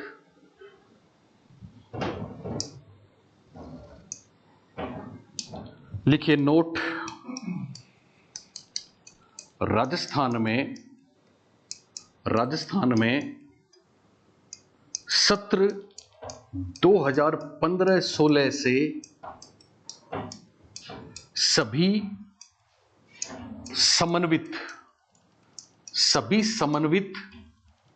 माध्यमिक, कुछ माध्यमिक है कुछ उच्च माध्यमिक है, सभी समन्वित माध्यमिक ओब्लिक उच्च माध्यमिक, सीनियर सेकेंडरी और सेकेंडरी, राजस्थान में सत्र 2015-16 से सभी समन्वित माध्यमिक ओब्लिक उच्च माध्यमिक विद्यालयों में, बहुत महत्वपूर्ण बात है, विद्यालयों में, ये ध्यान रखना है, सभी स्कूलों में लागू है। स्कूल कौन से हैं? जिनमें पहली से लेकर 12वीं तक या पहली से लेकर 10वीं तक एक साथ ही पढ़ाई हो रही है, लेकिन लागू 9th क्लास में नहीं है, 10वीं में नहीं है, 7वीं में नहीं है, 6वीं में नहीं है, 5वीं तक की है। इंपॉर्टेंट बात है, राजस्थान में सत्र 2015-16 से सभी समन्वित माध्यमिक ओब्लिक उच्च माध्यमिक विद्यालयों में CCE कक्षा 1 से 5 तक लागू किया गया। कक्षा 1 से 5 तक लागू किया गया, यह बात ध्यान रखनी है। कक्षा 1 से 5 तक लागू किया गया। बात समझ में आई? ओके। तो अब तक बच्चों हमने क्या पढ़ा? अब तक हमने पढ़ा SIQE की फुल फॉर्म बोलिए, state initiative for quality education, Hindi में गुणवत्ता युक्त शिक्षा के लिए राज्य की पहल। उसके बाद SIQE कब लागू हुआ? 2015-16 में। उसके बाद हमने देखा SIQE लागू होने के लिए MOU कब बना? 2015 में। कब बना? 2015 में। MOU 5 संस्थाओं में बना। MOU की फुल फॉर्म भी ध्यान रखनी है, मेमोरेंडम ऑफ अंडरस्टैंडिंग। 5 संस्थाएं कौन सी है? निदेशालय डायरेक्टरेट, राष्ट्रीय माध्यमिक शिक्षा अभियान रमसा, राजस्थान राज्य शैक्षिक अनुसंधान एवं प्रशिक्षण संस्थान RSIERT, उस समय समसा नहीं था, रमसा था, उस समय RSCERT नहीं था, RSIERT था, और बौद्ध शिक्षा समिति और यूनिसेफ। इसमें निदेशालय का काम है क्रियान्वयन, रमसा का काम था पाठ्यक्रम प्रशिक्षण, RSIERT का काम था शैक्षिक सहयोग, बौद्ध शिक्षा समिति और यूनिसेफ का काम था टेक्निकल और फाइनेंशियल असिस्टेंट। 2020 से रमसा के स्थान पे समसा बन गया। याद रखना, समसा की फुल फॉर्म समग्र शिक्षा अभियान। 3 चीजों से मिलकर बना है, राष्ट्रीय माध्यमिक शिक्षा अभियान रमसा, सर्व शिक्षा अभियान SSA, और टीचर्स एजुकेशन TE से मिलकर बन गया समसा। समसा की स्थापना कब हुई? 2020 में हुई। अभी आप पढ़ते हैं ना 60-40 का रेशियो दे रहा है सेंटर स्टेट, वो समसा के कारण से, ये समसा के बाद से ही। उसके बाद ये क्लियर है, RSIERT बन गया। RSCERT कब बना? 2018 में बना। उसके बाद हमने देखा SIQE में 3 प्रमुख चीजें शामिल हैं, CCP, ABL और CCE। CCP का पूरा नाम कभी भी पूछ सकते हैं आपको, child centred pedagogy, ABL activity based learning, CCE continuous and comprehensive evaluation. Hindi में CCP चाइल्ड सेंटर्ड पेडागोजी को बोलेंगे बाल केंद्रित शिक्षा शास्त्र, एक्टिविटी बेस्ड लर्निंग को बोलेंगे गतिविधि आधारित सीखना, और कंटिन्यूअस एंड कॉम्प्रिहेंसिव इवेल्युएशन को बोलते हैं सतत एवं व्यापक मूल्यांकन। फिर हमको देखना है CCE की शुरुआत सबसे पहले CBSE स्कूलों में कब हुई थी? 2009 में हुई थी। कौन सी क्लास में हुई थी? कक्षा 9 में हुई थी। फिर कुछ माइलस्टोन देखे, तो पहला माइलस्टोन 1986 की शिक्षा नीति में ये बोला कि साहब लागू करो।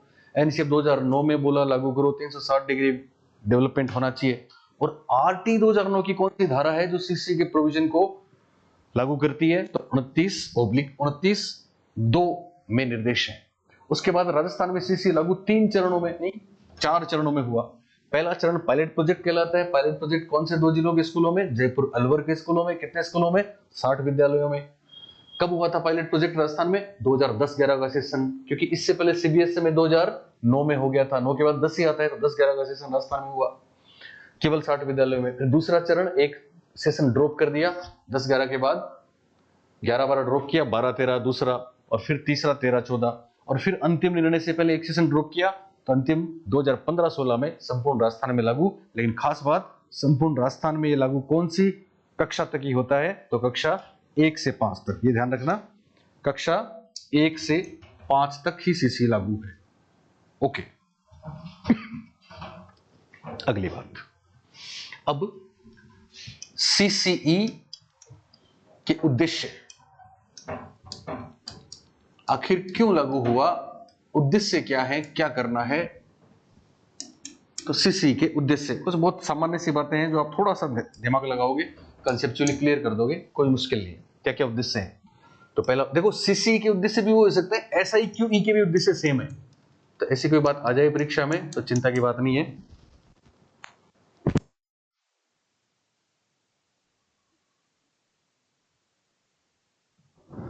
बिल्कुल आवाज पहुंच जाना बंद करें बस।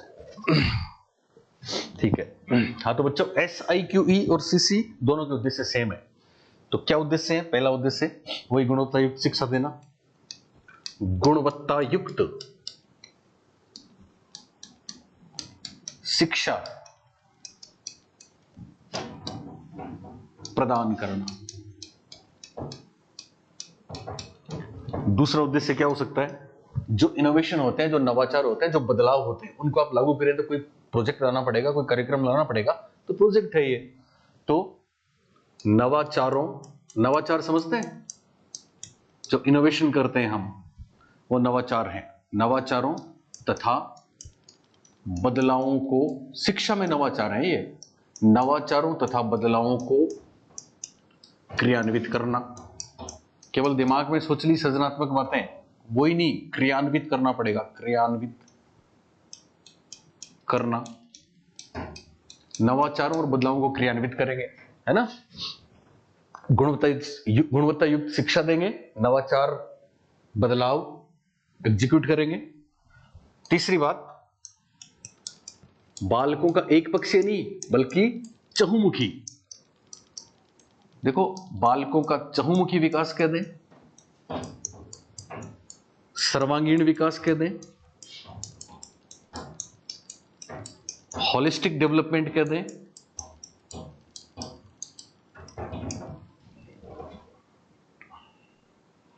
थ्री 360 डिग्री डेवलपमेंट कह दें, 360 डिग्री विकास करना, यानी सभी पक्षों में। इसको क्या बोलते हैं, ये व्यापक है, सतत नहीं, ये व्यापक है। अगली बात, वही एक दिन की परीक्षा नहीं है, महत्वपूर्ण है, पूरे साल जो किया उसके आधार पर प्रमोशन करें। तो इसको बोलते हैं परीक्षा के तनाव को दूर करना, परीक्षा के तनाव को दूर करना। परीक्षा के तनाव को दूर करना मतलब कक्षा में जो गतिविधियां हैं वही मूल्यांकन का आधार हो जाए, तो कक्षा की गतिविधियों से जोड़ना, कक्षा की गतिविधियों से जोड़ना, ये सतत है, ये बात सतत है। सतत का मतलब यही है, सतत। व्यापक का मतलब 360 डिग्री डेवलपमेंट है, सतत का मतलब रोज जो कर रहा है पोर्टफोलियो में, रोज जो चित्र बना रहा है बच्चा, रोज असाइनमेंट कर रहा है, रोज होमवर्क कर रहा है, रोज क्लास में क्विज में प्रश्नों के जवाब दे रहा है, गुरुजी से रोज प्रश्न कर रहा है, वो सारी बातें सतत है, कक्षा की गतिविधियों से जोड़ना है। बात समझ में आई? इसके अलावा कंस्ट्रक्टिविज्म, निर्मितवाद, संरचनावादी अधिगम, जॉन डीवी, पियाजे, ब्रूनर, वाइगोत्स्की, इसमें क्या होता है, इसमें बच्चे को इंगेज करेंगे तभी वो सीखेगा। इंगेज करने का मतलब उसको निष्क्रिय श्रोता नहीं मानेंगे, सक्रिय रूप से इंगेज करेंगे, पार्टिसिपेट करेगा वो। तो ये भी इसका उद्देश्य सीसी का क्या है, बच्चों को गतिविधि आधारित, बच्चों को हैंड्स ऑन एक्टिविटीज भी बोलते हैं इंग्लिश में, गतिविधि आधारित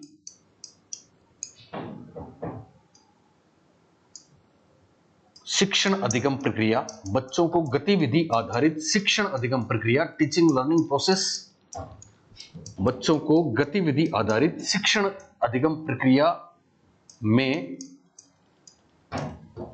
गतिविधि आधारित शिक्षण अधिगम प्रक्रिया में, बच्चों को गतिविधि आधारित शिक्षण अधिगम प्रक्रिया में शिक्षण अधिगम प्रक्रिया में सक्रिय, एक्टिवली इंगेजमेंट, सक्रिय रूप से शामिल करना, सक्रिय रूप से शामिल करना। अब बच्चे जब सक्रिय हो जाएंगे, सक्रिय का मतलब खुद ही प्रश्न पूछेंगे, खुद ही करके सीखेंगे, ठीक है ना, तो क्या होगा, तो शिक्षण प्रभावी बनेगा। शिक्षण अधिगम प्रक्रिया, शिक्षण अधिगम प्रक्रिया प्रभावी बनाना, प्रभावी, बच्चों को मजा भी आएगा, आनंददायी व रुचिकर, इंटरेस्ट आएगा तो मजा आएगा, रुचिकर। शिक्षण अधिगम प्रक्रिया प्रभावी, आनंददायी व रुचिकर बनाना, यह भी एक उद्देश्य है। गुणवत्ता युक्त शिक्षा प्रदान करना, ओके। नवाचारों बदलावों को क्रियान्वित करना, बिल्कुल। बालकों का 360 डिग्री विकास करना, सर्वांगीण विकास करना, होलिस्टिक डेवलपमेंट करना, परीक्षा के तनाव को दूर करना, क्योंकि ये कक्षा की गतिविधियों से जोड़ देंगे। चहुमुखी विकास 360 डिग्री डेवलपमेंट है, व्यापक, ये क्या है, कॉम्प्रिहेंसिव। और परीक्षा के तनाव को दूर करें, रोज जो करें वो परीक्षा होगी, ये है कंटिन्यूअस, ये ध्यान रखना। ऑप्शंस में ऐसे प्रश्न सीधे सीधे पूछे गए हैं, इसलिए तो मैंने बोला ना, हर लफ्ज इंपॉर्टेंट है, एक एक लफ्ज में एक एक प्रश्न है, और परीक्षा में गारंटी से पूछा जाता है। बस एक दो बार ध्यान से वीडियो को देख लेना, खुद नोट्स बनाना, कोई मुश्किल नहीं होगी, मजा आएगा। फिर एक्टिविटी बेस्ड लर्निंग से क्या होगा, सक्रिय रूप से बच्चे शामिल हो जाएंगे। जब सक्रिय रूप से शामिल होंगे तो फिर क्या होगा, शिक्षण अधिगम प्रक्रिया प्रभावी बनेगी, आनंददायी बनेगी, प्लेजरेबल बनेगी, इंटरेस्टिंग बनेगी। इसके अलावा देखो, सतत व्यापक मूल्यांकन योजना से पहले क्या था कि परीक्षा में पता लगता था, पूरे साल पढ़ रहा है, साहब पढ़ रहा है, गुरुजी पढ़ा रहे हैं, बहन जी पढ़ा रही है, लेकिन कुछ पता नहीं रहता था क्या कर रहा है, कितना सीखा। परीक्षा का रिजल्ट आया तो पास है कि फेल है, बस यही कहते थे, फेल हो गया या पास हो गया, ये नहीं है। अब तो रोज उसके लर्निंग लेवल का पता लगाते हैं, रोज उसके लर्निंग लेवल का रिकॉर्ड होता है, दर्ज होता है। इसलिए ये बड़ी बात, बालक की अधिगम स्तर प्रगति, बालक की अधिगम स्तर प्रगति का नियमित जांच, बालक की अधिगम स्तर प्रगति की नियमित जांच होती है, व रिकॉर्डिंग व आलेखन, न केवल जांच होती है बल्कि सब जगह लिखा जाता है, लिखित भी होता है, ठीक है, पीटीएम भी होती है। तो शिक्षक अभिभावक संपर्क बढ़ाना, शिक्षक अभिभावक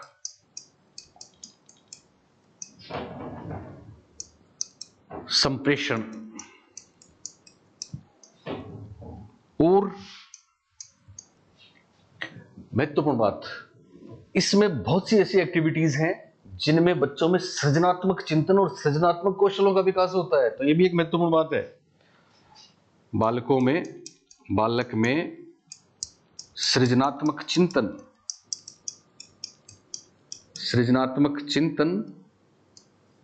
मौलिक चिंतन भी कह सकते हैं इसको, सृजनात्मक चिंतन, मौलिक चिंतन, खुद जो नए नए स्किल सीखता है वो भी इनोवेटिव है। रचनात्मक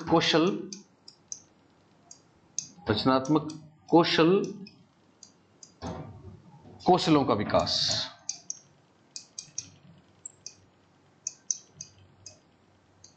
तो मेनली ये कुछ ऑब्जेक्ट हैं, ये कुछ एम्स है, ये कुछ उद्देश्य हैं सीसीई के। गुणवत्ता युक्त शिक्षा प्रदान करना, नवाचार, चहुमुखी विकास, 360 डिग्री, रोज जो करता है वो परीक्षा का बेस, एक्टिविटी बेस्ड लर्निंग से बच्चे सक्रिय होंगे, प्रभावी आनंददायी बनेगा, ये इंपॉर्टेंट है। अधिगम स्तर की प्रगति की नियमित जांच होगी, रिकॉर्डिंग होगा, और पीटीएम पेरेंट्स टीचर्स में कम्युनिकेशन बनेगा, मीटिंग होगी, और सृजनात्मक चिंतन, मौलिक चिंतन, रचनात्मक कौशलों का विकास, ये भी बहुत महत्वपूर्ण बात है। ये है सीसी के उद्देश्य। अब है बहुत बहुत महत्वपूर्ण अगली बात, और वो है, हेडिंग डालिए, सीसीई में मूल्यांकन हम मूल्यांकन का टॉपिक ही पढ़ रहे हैं। मैंने बोला ना, मूल्यांकन का एक ऐसा टॉपिक है जो आपके कोई भी ग्रेड के एग्जाम हो, first grade, second grade, third grade, REET pre, REET mains, सब में आपके पेपर में एक जगह नहीं 5 जगह आएगा। एक जगह नहीं, 2 जगह नहीं, 5 जगह आएगा। इसका मतलब केवल एक ये वाला जो टॉपिक आप पढ़ रहे हैं, ये हो सकता है आपको आने वाली जो भी आप परीक्षा दें उसमें से 10, 12, 14, 16, 18 नंबर दिलवा दे। बात समझ आ रही है?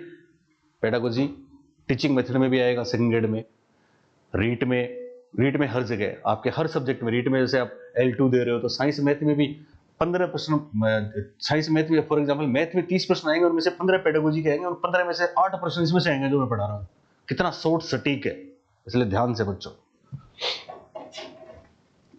सीसी में मूल्यांकन ओब्लिक आकलन, सीसी में मूल्यांकन ओब्लिक आकलन के प्रकार। तो देखो, सीसी में टर्म यूज किया गया असेसमेंट, इवेल्युएशन के स्थान पे आकलन मूल्यांकन मैं बता चुका हूं आपको। तो यहां टाइप्स ऑफ असेसमेंट करके हम हेडिंग डालेंगे, टाइप्स ऑफ असेसमेंट। और ये असेसमेंट के टाइप्स जो हैं वो सीसी के अनुसार मेनली 2 हैं। ठीक है, तो क्या क्या है? 2। देखो ध्यान दें,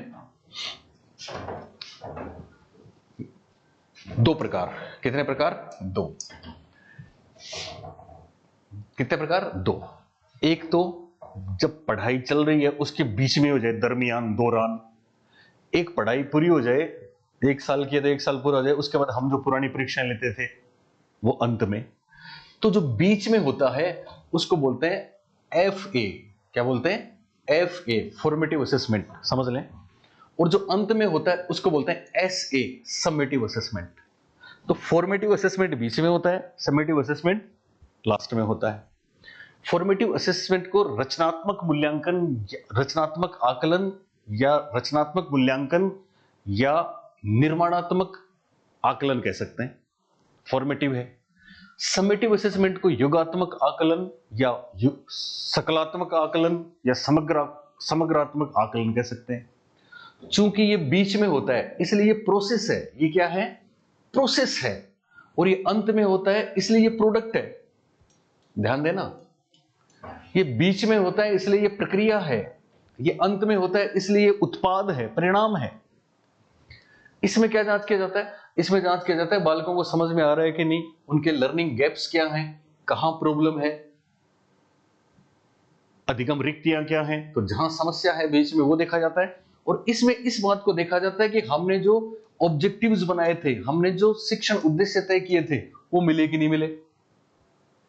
अब चूंकि ये बीच में होता है इसलिए ये टीचर्स को भी इस बात में हेल्प करता है कि वो जो पढ़ा रहा है उस रणनीतियों को, उन स्ट्रेटजी को, उन व्यू रचनाओं को बदले ताकि बच्चे को समझ में आए। तो आगामी जो टीचिंग है उसकी वो प्रभावी हो जाएगी। आगामी टीचिंग क्या होगी? प्रभावी होगी, रणनीतियां बेहतर होंगी, बच्चे की अधिगम रिक्तियां दूर करने में मदद मिलेगी, बच्चे की रेमेडी होगी।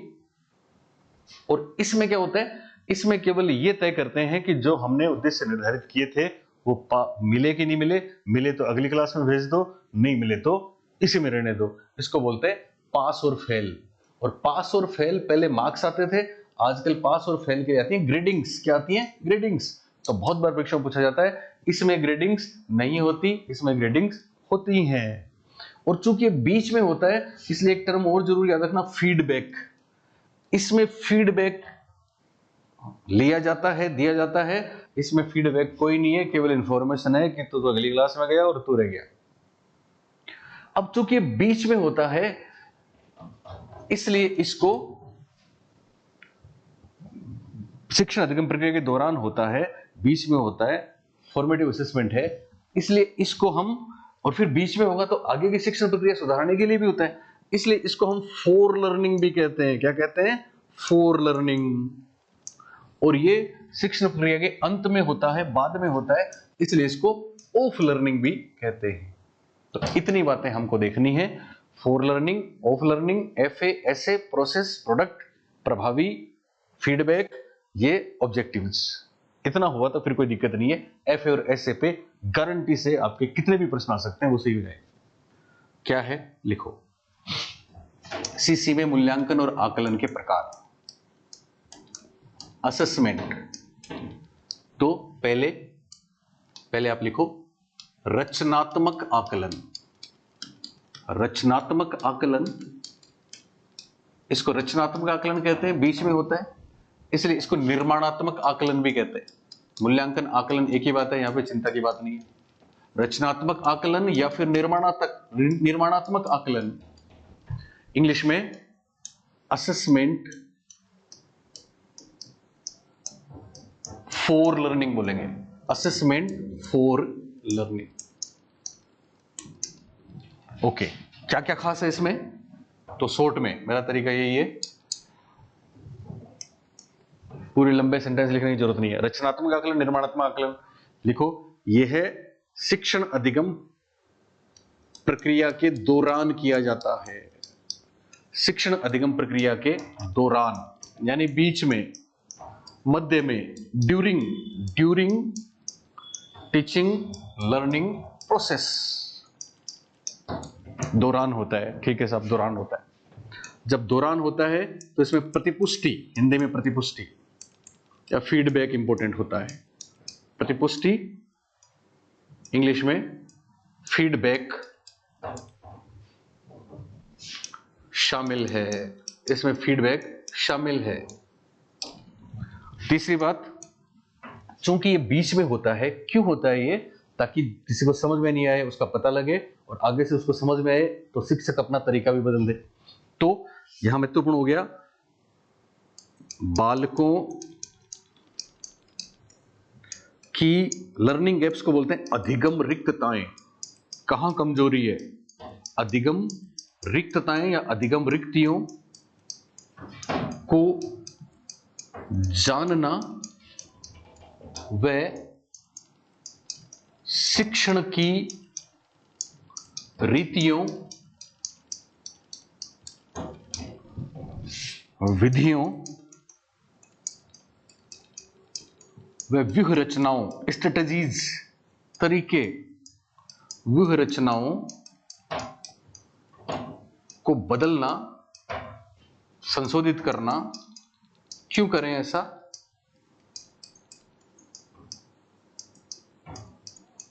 क्यों करें ऐसा? ताकि शिक्षण प्रभावी हो, ताकि शिक्षण प्रभावी हो। बात समझ में आ रही है? हम पढ़ रहे हैं असेसमेंट के टाइप। पहला है असेसमेंट फॉर लर्निंग, ध्यान रखना, assessment for learning. Assessment for learning में ये प्रक्रिया के दौरान होता है, बीच में होता है। ओके। दूसरी बात, इसमें फीडबैक शामिल होता है। तीसरी बात, लर्निंग गैप्स को जानते हैं, इसलिए प्रभावी शिक्षण बनाने के लिए ऐसा किया जाता है। चौथी बात, चूंकि प्रभावी शिक्षण के लिए किया जाता है इसलिए इसको फॉर लर्निंग कहते हैं। फॉर लर्निंग में ऊपर बता चुका हूं, ठीक है। और इसे फॉर्मेटिव असेसमेंट, इसे फॉर्मेटिव असेसमेंट इंग्लिश में, इसे फॉर्मेटिव असेसमेंट, और शॉर्ट में जरूर ध्यान रखना, या FA कहते हैं। इसे फॉर्मेटिव असेसमेंट या FA कहते हैं। ये FA है, FA। अगली बात, इसमें क्या होता है, इसमें जो रिजल्ट आता है, मतलब FA में टूल्स हैं कई, कुछ भी कर सकते हैं, पर इसमें जो रिजल्ट आता है, जैसे प्रश्नोत्तरी की क्लास में या बच्चों के होमवर्क चेक किए, बच्चों को क्लास वर्क दिया, तो उसका जो रिजल्ट आता है वो या तो सही करेगा अच्छा, या फिर कुछ कमियां होगी तो सुधारेंगे, तो उनकी कोई ग्रेडिंग्स नहीं होती और वो फाइनल रिपोर्ट कार्ड में शामिल नहीं होती। ये इसकी खास बात है। तो यह एक प्रोसेस है, यह प्रक्रियात्मक है, यह प्रक्रिया है। और अगली बात लिखो, इसके ग्रेड्स, इसमें ग्रेड्स और अंक दिए नहीं जाते, पर कोई अगर दे, क्लास में भी दे सकते हैं अपन ग्रेड्स, तो इसके ग्रेड्स अंतिम रिपोर्ट कार्ड में शामिल नहीं किए जाते। अंतिम रिपोर्ट कार्ड में शामिल नहीं किए जाते। लेकिन खास बात आपको बता दूं मैं, इसके ग्रेड्स रिपोर्ट कार्ड में शामिल नहीं किए जाते, नहीं किए जाते। तो फिर इसकी वैल्यू क्या रहेगी? क्या समेटिव असेसमेंट के लिए इसकी कोई वैल्यू है? बिल्कुल है। रिपोर्ट कार्ड में तो शामिल नहीं किए जाते, लेकिन खास बात क्या है? खास बात यह है कि इसमें जो भी डेटा आते हैं वो डेटा उसमें काम आते हैं। तो इसके आंकड़े मतलब कोई भी ग्रेड दे सकते हैं, कुछ भी उनको सिंबल दे सकते हैं, कोई भी मार्किंग कर सकते हैं, चेकलिस्ट बना सकते हैं, रेटिंग स्केल बना सकते हैं। तो इसके आंकड़े योगात्मक आकलन, ये रचनात्मक है, अगला आएगा योगात्मक आकलन, समेटिव असेसमेंट, ऐसे में काम आते हैं। और अब इसके क्या क्या तरीके हैं, टूल्स क्या क्या हैं, तो ध्यान रखना टूल्स में कोई कंफ्यूजन नहीं होना है। इसके टूल्स हैं कुछ, वो उसके टूल्स भी हो सकते हैं, पर उसके टूल्स मोस्टली फिक्स हैं, वो टर्म एग्जाम ही है। इसके टूल्स क्लास में जो भी करते हैं वो सब कुछ है। तो इसके उपकरण या विधियां हैं कुछ भी सारे, चेकलिस्ट,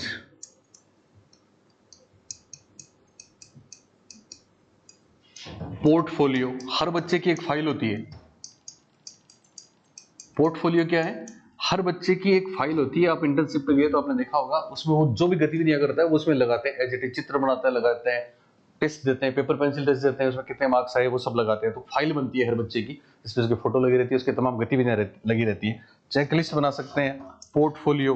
एक होता है अनेक्डोट्स। अनेक्डोट्स नाम सुना आपने? अनेक्डोट्स दरअसल हिंदी में उसको बोलते हैं घटना वृत्त, हिंदी में इसको बोलते हैं घटना वृत्त या घटना चक्र। घटना वृत्त, घटना चक्र किसको बोलते हैं? अनेक्डोट्स को बोलते हैं। अनेक्डोटल नाम सुना होगा आपने, क्या अनेक्डोट्स। ये क्या होता है? ये होता है कि बच्चे के व्यवहार के जो दूसरे पक्ष हैं, जैसे कोई बच्चा किसी दिन बहुत उदास है और उसने, किसी बच्चे ने किसी दिन किसी को पीट दिया, तो ऐसी छोटी छोटी घटनाएं एक डायरी में लिखी जाती हैं, ब्रीफली शॉर्ट में लिखी जाती हैं। टीचर लिखता है इसको ताकि वो आगे जाके देखे कि एक बार इस बच्चे ने ऐसा किया था, क्यों किया था, अब नॉर्मल क्यों था ये, ठीक है। तो वो जो घटनाएं होती हैं उनको बोलते हैं अनेक्डोट्स। अनेक्डोट्स घटनाएं हैं, कहानियां हैं, किस्से हैं बच्चे के व्यवहार के बारे में, तो ब्रीफली शॉर्ट में टीचर लिखता है उनका कोई न कोई, उनके व्यवहार के, एटीट्यूड के, क्षमताओं के, मनोवृत्तियों के बारे में कोई न कोई उससे संकेत मिलता है। इसको बोलते हैं एनेक्डोट्स, घटनावृत्त। इसके अलावा क्विज समझते हो? टीम ए टीम बी, दो टीम बना दी सब क्लास में, क्विजेज है ना, टीम बना के बच्चों ने प्रश्नोत्तर किया, प्रश्नोत्तरी। वर्बली प्रश्न पूछ सकते हैं। इसके अलावा बच्चों से आपस में ग्रुप डिस्कशन करवा सकते हैं, कुछ भी, बहुत से तरीके, जितने तरीके आपने देखे हैं वो सारे इसमें आ सकते हैं, ठीक है। प्रश्नोत्तरी हो सकती है, क्या हो सकती है? प्रश्नोत्तरी।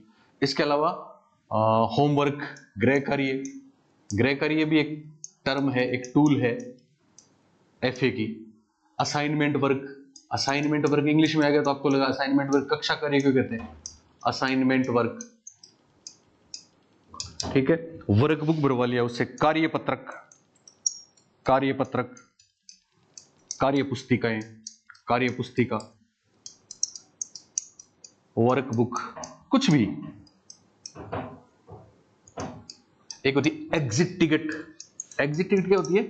आज बच्चे ने क्या सीखा, क्या पढ़ा, उसके बारे में बहुत से स्कूलों में आपने देखा होगा, ये इनोवेशन है कि आज अभी क्या पढ़ा, अभी 2 घंटे पढ़ लिया, और फिर बच्चा खुद ही बताएगा कि आज मैंने ये सीखा, आज मैंने ये फॉर एप्पल सीखा, आज मैंने अपने शब्दों में खुद जो सीखा उसको बताना, एग्जिट टिकट कहलाता है। एग्जिट टिकट, एग्जिट टिकट, ये जो पढ़ाया, जो शिक्षण अधिगम प्रक्रिया हुई उसके अंत में होता है। अंत में का मतलब साल के अंत में नहीं, दिन के अंत में होता है ये, तो इसको बोलते हैं exit ticket. Exit ticket, exit poll नहीं, एग्जिट टिकट, एग्जिट टिकट। फिर बच्चा जो बोलता है उसको नोट डाउन किया जाता है, उसके पोर्टफोलियो में लगाया जाता है, ये एग्जिट टिकट है। इसके अलावा बहुत सी चीजें हो सकती हैं, ठीक है ना। क्लास में ऑब्जर्वेशन हो सकता है, अवलोकन, ठीक है। गुरुजी अवलोकन कर रहे हैं, आप बोलेंगे साहब प्रश्नों का अवलोकन करेंगे क्या? केवल प्रश्नोत्तर का अवलोकन नहीं है, उसके व्यवहार का भी अवलोकन है, दूसरी चीजों का भी अवलोकन है। तो क्या क्या हो गया इसके उपकरण? चेकलिस्ट, पोर्टफोलियो, कुछ भी, रेटिंग स्केल हो सकती है, अनेक्डोट्स, घटनावृत्त, क्विज, प्रश्नोत्तरी, गृह कार्य, असाइनमेंट वर्क, कार्यपत्रक, कार्य पुस्तिकाएं, वर्क बुक, एग्जीक्यूटिव, अवलोकन, कुछ भी, interview, questionnaire, paper pencil test, इसमें भी आ सकता है पेपर पेंसिल टेस्ट, ठीक है ना। पेपर पेंसिल टेस्ट जरूरी नहीं है केवल उस परीक्षा को बोले, पेपर पेंसिल टेस्ट आदि आदि। ये तमाम आंकड़े डेटा कलेक्शन के लिए आगे भी काम आएंगे, ठीक है ना। उसमें भी रूब्रिक्स, रूब्रिक्स दोनों जगह काम आती है, आपने नाम सुना है रूब्रिक्स। रूब्रिक्स जब अभी रिपोर्ट कार्ड बनाते हैं बच्चों के, रूब्रिक्स उसमें बनती है। रूब्रिक्स का मतलब ये होता है कि इसमें इस तरह से रेटिंग स्केल बनती है, ठीक है। जैसे उसके बच्चे की उपस्थिति है, उपस्थिति में आप उसको कौन सी रेटिंग में रखते हो, ठीक है। रेटिंग स्केल में 70 से 80 रखते हो, 20 से 30 रखते हो, ठीक है। उसका व्यवहार के दूसरे पक्ष हो गया स्पोर्ट्स, स्पोर्ट्स में आप उसको कौन सी रेटिंग देते हो, ठीक है। इसके अलावा एग्जाम में उसने क्या किया, तो रूब्रिक्स एफए में भी बनती है और एसए में भी बनती है, रूब्रिक्स दोनों में बनती है। रूब्रिक्स के बारे में ये सवाल आ सकता है, जैसे रूब्रिक्स जो वर्ड आया वो कहां से है, रेड रूब्रिक मतलब लाल होता है। तो कुछ कई बार हम आप पढ़ते हो ना, जैसे अभी एक स्टाइल है पढ़ने की, आप कुछ वो उसको क्या बोलते थे, तो ग्रीन से भी क्या करा आप, हाईलाइट करो ना ये पॉइंट, हाँ हाईलाइटर, ये जो हाईलाइटर है, तो दरअसल पहले हाईलाइटर क्या था, पहले हाईलाइटर रेड कलर को ही बोलते थे। तो रेड कलर से जो चीजें हाईलाइट करनी होती थी वो थी, तो वहां से रूब्रिक्स बना। तो उस बच्चे में क्या क्या है, उसके स्पोर्ट्स में कैसा है, कल्चर प्रोग्राम में क्या रैंकिंग मिली उसको, पढ़ने लिखने में कैसा है, अटेंडेंस में कैसा है, ठीक है ना। तो ये रूब्रिक्स बनती है, रूब्रिक्स भी दोनों जगह काम आती है। तो मोस्टली इसमें जो चीजें हैं वो आगे ऐसे के लिए प्लेटफॉर्म निर्धारित करती हैं। तो ये सारी चीजें हमको देखना है, इनको बोलते हैं एफए, रचनात्मक आकलन। बीच में होता है फॉर्मेटिव है, रिपोर्ट कार्ड में शामिल नहीं करते। मेरे ख्याल से काफी बातें होंगी इसकी। अब है दूसरा एसे। तो पहला था, कौन सा था पहला, रचनात्मक या निर्माणात्मक आकलन। अब है योगात्मक आकलन। योगात्मक आकलन, या इसको हम कह सकते हैं समग्रात्मक आकलन, सकलात्मक आकलन, इंग्लिश में बोलते हैं समेटिव असेसमेंट। वो मैंने फॉर्मेटिव लिखाया, तो ये है summative assessment.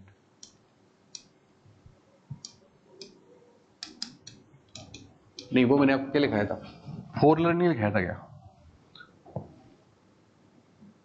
Assessment for learning, okay. तो ये है असेसमेंट ऑफ लर्निंग। दोनों दोनों दोनों चीजें सही हैं इसकी, assessment of learning, assessment of learning, दोनों चीजें मतलब असेसमेंट ऑफ लर्निंग भी ओके है और समेटिव असेसमेंट भी ओके है। तो दूसरा नाम हो गया समेटिव असेसमेंट। उसको फॉर्मेटिव बोलते हैं, मैंने लिखवा दिया वहां भी, ठीक है ना, समेटिव असेसमेंट। और शॉर्ट में इसको क्या बोल सकते हैं, एस ए। क्या बोलेंगे, एस ए। वो शॉर्ट में क्या था, एफ ए। वो क्या था, एफ ए। और ये क्या है, देखो एफ ए भी लिखवा दिया मैंने आपको, फॉर लर्निंग भी लिखवा दिया और फॉर्मेटिव असेसमेंट भी लिखवा दिया ना। तो इसमें ऑफ लर्निंग भी आ गया, समेटिव असेसमेंट भी आ गया और शॉर्ट में एस ए भी आ गया, ओके। अब ये क्या है, ध्यान देना, वो था दौरान, ये शिक्षण अधिगम प्रक्रिया के अंत में आयोजित किया जाता है। शिक्षण अब अधिगम प्रक्रिया के अंत में का मतलब ये नहीं कि सब साल के अंत में। कई बार हम जैसे अभी ऐसे 3 बताएंगे आपको हम, ठीक है ना।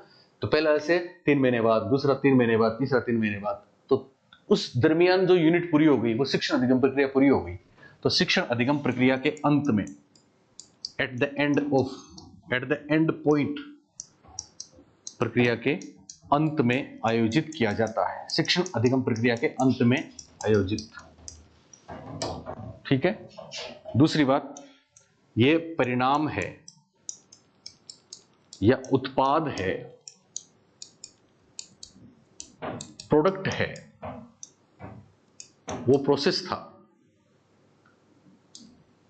तीसरी बात, उसमें देखते थे कि छात्रों ने क्या कमजोरी है, किस तरह से छात्र बेहतर सीखने के लिए क्या परिवर्तन करें हम सब चीजों में। और इसमें क्या है, इसमें यह देखा जाता है कि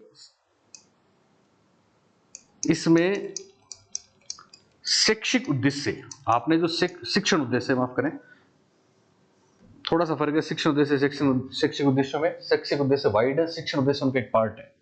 ऑब्जेक्टिव शिक्षण उद्देश्यों को कहते हैं। तो इसमें शिक्षण उद्देश्यों की प्राप्ति देखी जाती है। शिक्षण उद्देश्यों की प्राप्ति देखी जाती है, यानी जो हमने ऑब्जेक्टिव सेट किए थे वो मिले कि नहीं मिले, इसलिए ध्यान रखना। इसलिए यह जजमेंटल है, यह निर्णयात्मक है। वो प्रक्रिया थी, यह निर्णयात्मक है। हुए कि नहीं हुए, पास की फेल, यह निर्णयात्मक जजमेंटल है, जजमेंटल है।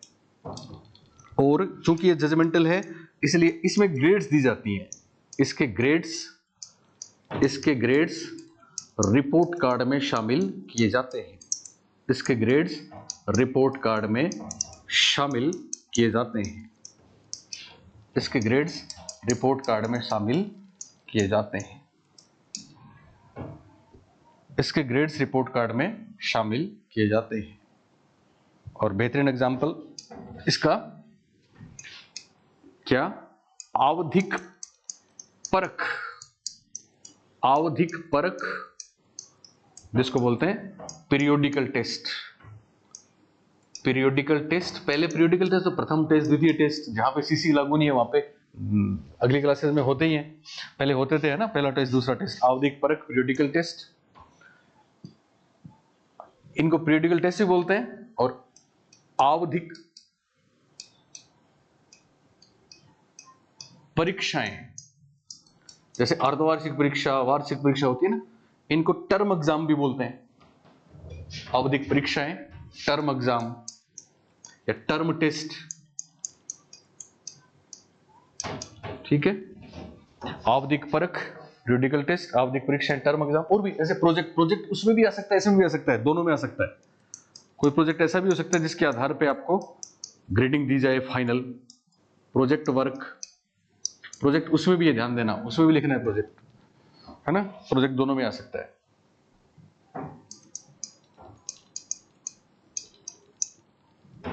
चलिए, आवधिक परख, पीरियोडिकल टेस्ट, आवधिक परीक्षाएं, प्रोजेक्ट वर्क आदि इसके उदाहरण हैं। इसके उदाहरण है। रूब्रिक्स भी है इसमें, उदाहरण है रूब्रिक्स।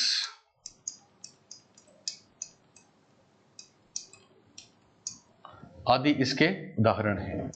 तो इसमें खास बात क्या, शिक्षण अधिगम प्रक्रिया के अंत में आयोजित होता है, प्रोडक्ट है, उद्देश्य की प्राप्ति हुई कि नहीं हुई, ये जजमेंटल निर्णयात्मक है, ग्रेड्स रिपोर्ट कार्ड में शामिल किए जाते हैं, आवधिक परख है, टर्म एग्जाम है, इसके उदाहरण है, प्रोजेक्ट है, रूब्रिक्स है। और इसको समेटिव असेसमेंट कहते हैं। क्या कहते हैं, समेटिव असेसमेंट। ऐसे अब एक और बात देखो, एक तो दौरान होता है, एक होता है शिक्षण अधिगम प्रक्रिया के बाद में, पूरा होने के बाद में कितना सीखा कितना नहीं।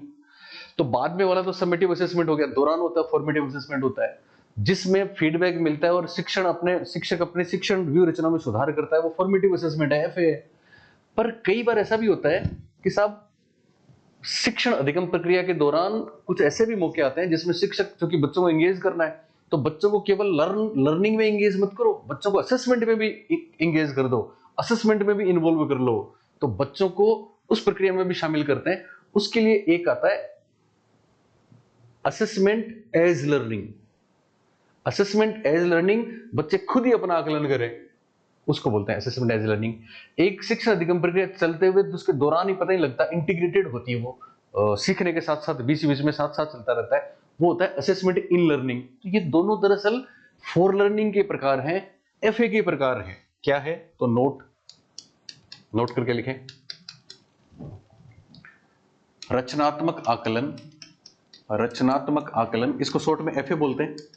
रचनात्मक आकलन, फॉर्मेटिव असेसमेंट बोलते हैं ना, शॉर्ट में एफए के प्रकार। तो इसके दो प्रकार हो रहे हैं साहब।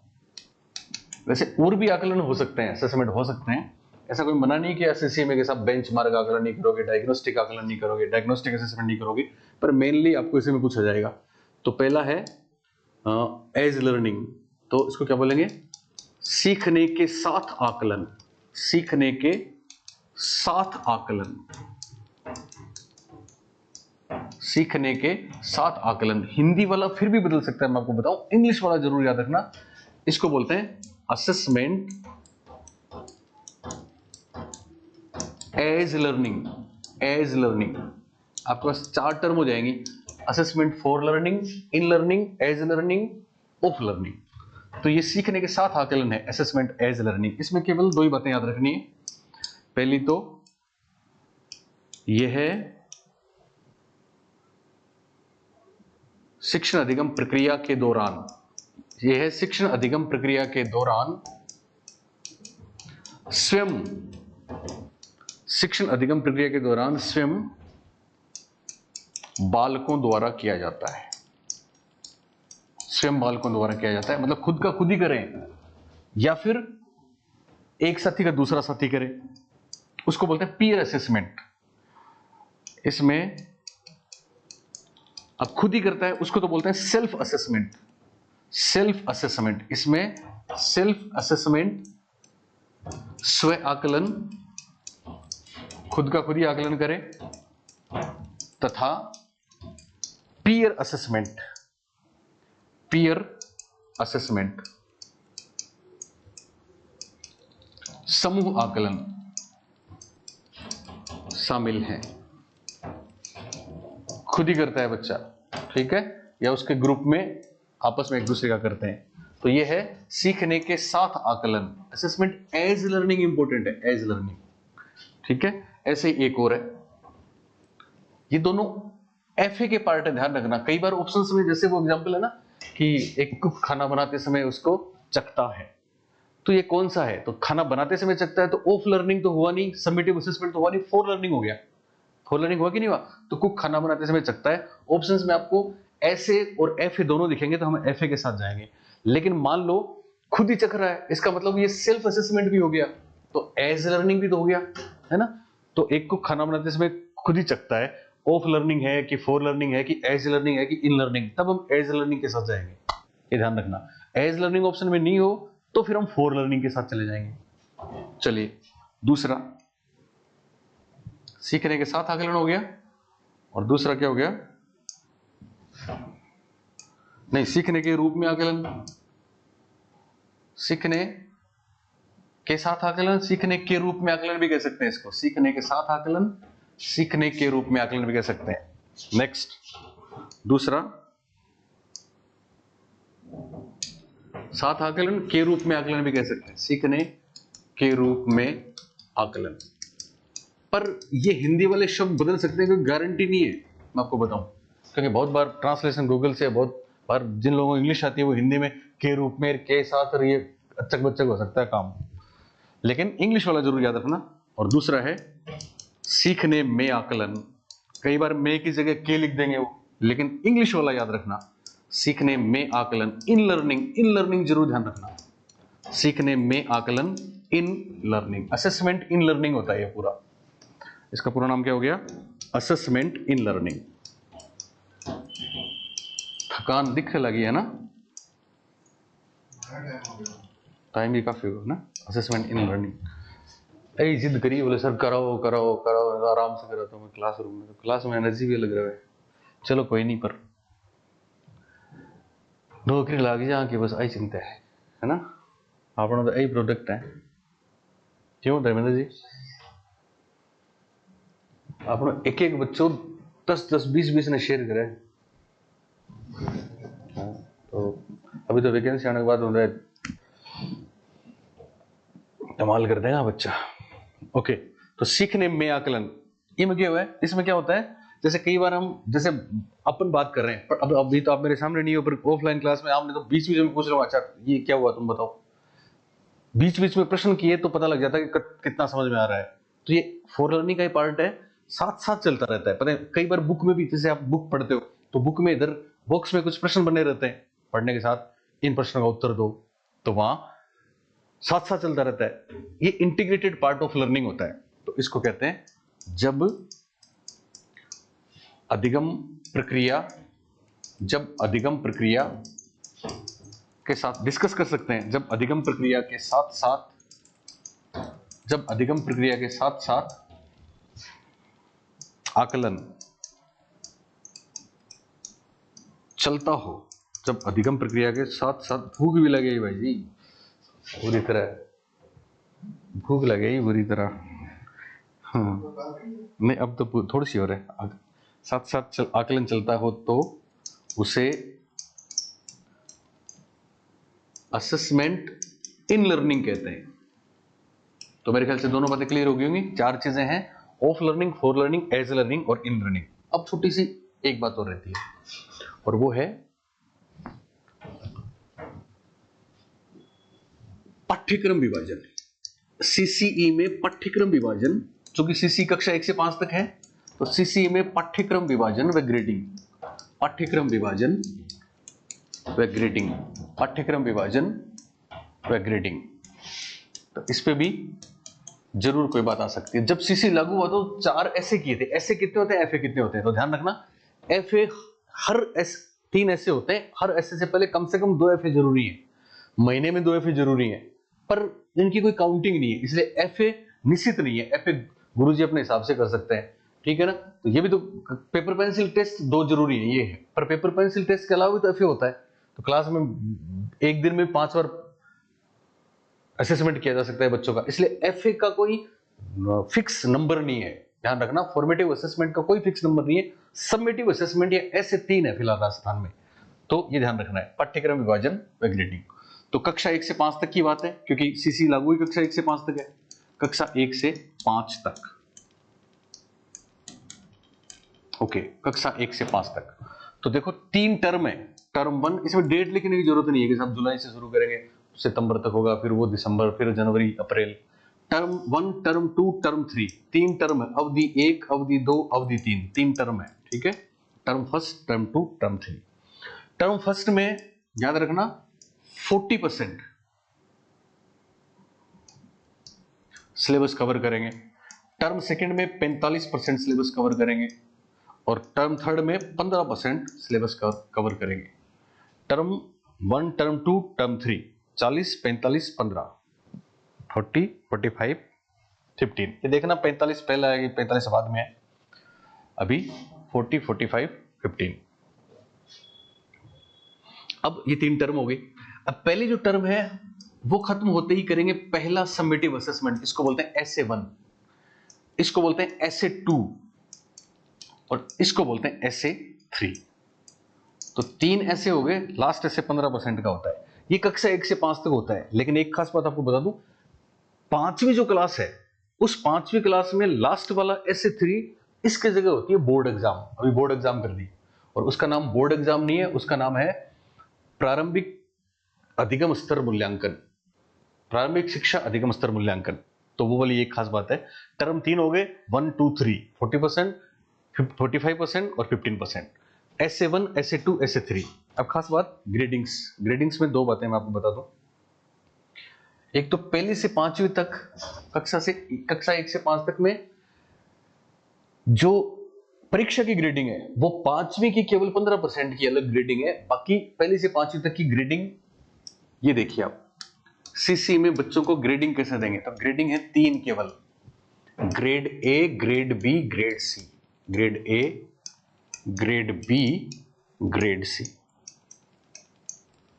A कौन है, B कौन है, C कौन है। A है वो हैं जिनको मतलब खुद ही काम कर सकते हैं, किसी की जरूरत नहीं है। मूलभूत कौशल, लिखना, पढ़ना, बोलना, ये सब सुनना, समझना, ये अपने आप ही कर सकते हैं, स्वतंत्र रूप से कार्य कर सकते हैं। तो A वो हैं जो स्वतंत्र रूप से कार्य कर सकते हैं।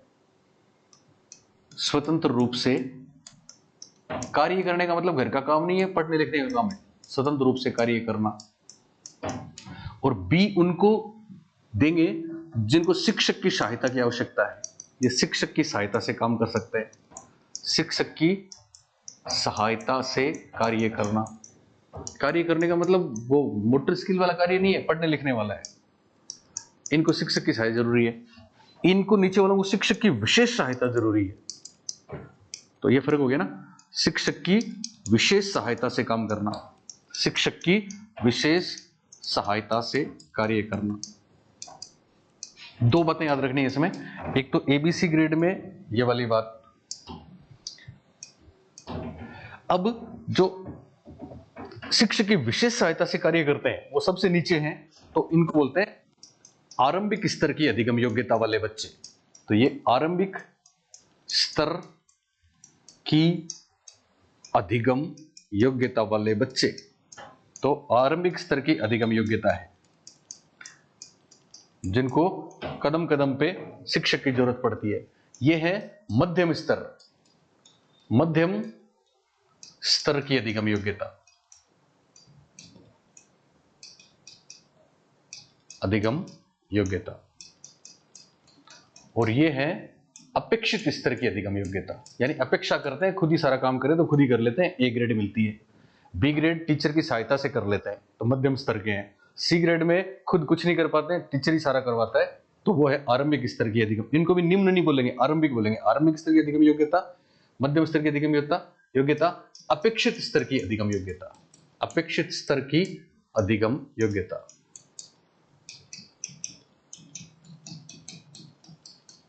ठीक है। अब ये जो ए बी सी 3 ग्रेड है, ध्यान देंगे, ए बी सी 3 ग्रेड है, ये पहली से 5वीं तक के बच्चों को मिलती है। लेकिन अभी मैंने आपको जो 3 SA1 SA2 SA3 का पाठ्यक्रम विभाजन बताया, 40%, 45% तो 15%, इसमें जो लास्ट वाला टर्म 3 SA3 है, ये 5वीं के लिए नहीं होता, ये पहली से 4थी के लिए होता है, कक्षा 5 के लिए नहीं होता। तो ये एक महत्वपूर्ण बात है, कक्षा 5 के लिए नहीं। क्या है वो?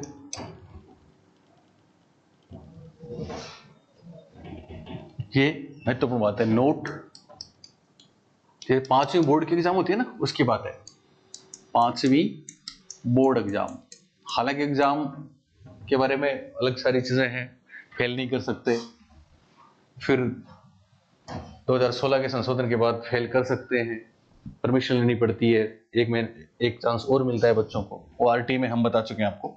5वीं बोर्ड परीक्षा, और परीक्षा अनिवार्य भी नहीं है 5वीं, उससे पहले अनिवार्य नहीं थी आरटी में, जब सीसी लागू हुआ उसके बाद संशोधन हुआ, फिर अनिवार्य कर दी 5वीं और 8वीं में, और अंतिम क्लासेस में फेल भी कर सकते हैं, वो अलग बात है।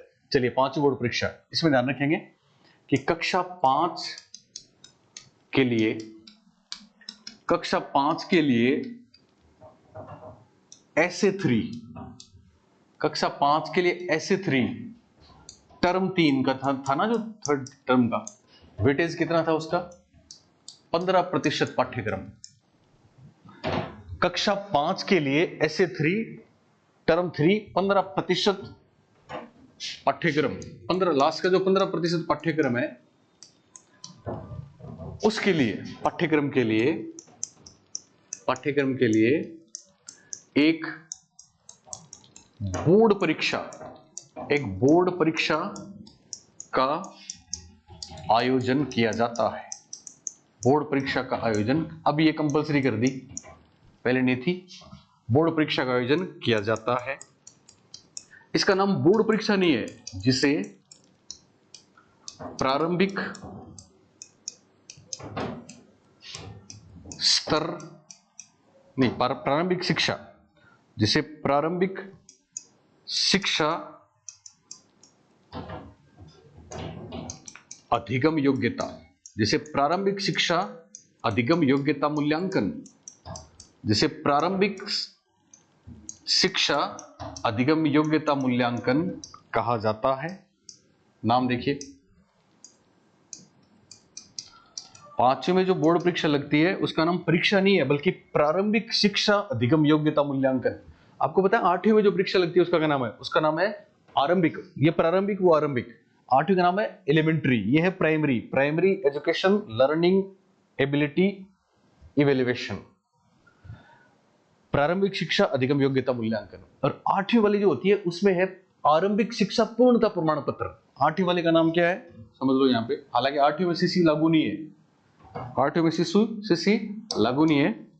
8वीं की परीक्षा का नाम पता है क्या है? 8वीं परीक्षा का नाम है आरंभिक, ये एलिमेंट्री है, प्रारंभिक प्राइमरी को बोलते हैं, आरंभिक शिक्षा पूर्णता प्रमाण पत्र।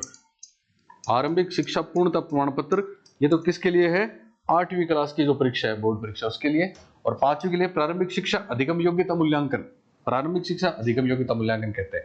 अब ये जो प्रारंभिक शिक्षा अधिगम योग्यता मूल्यांकन कहते हैं, ये केवल 15% सिलेबस की होती है ना। 85% तो पहले S7 SA2 में हो गया होता है, SA3 में 15% और केवल 5वीं क्लास की होती है।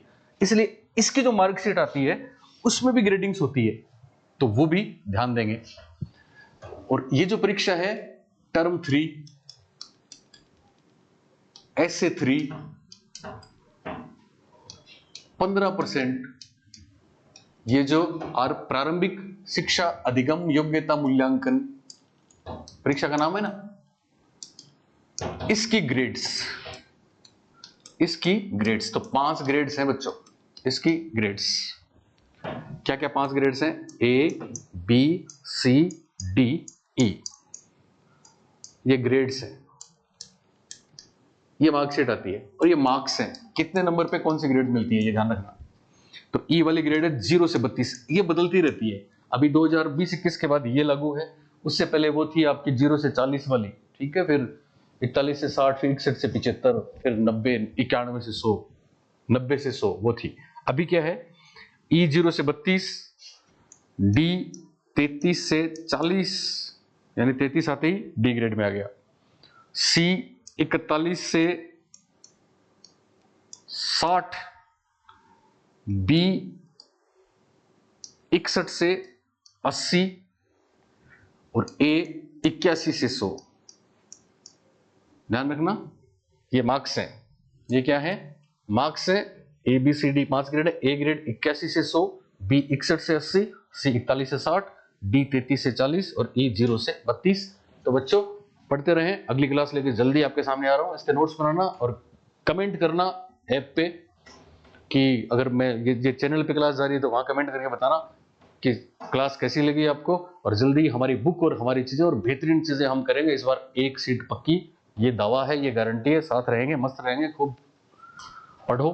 Thank you.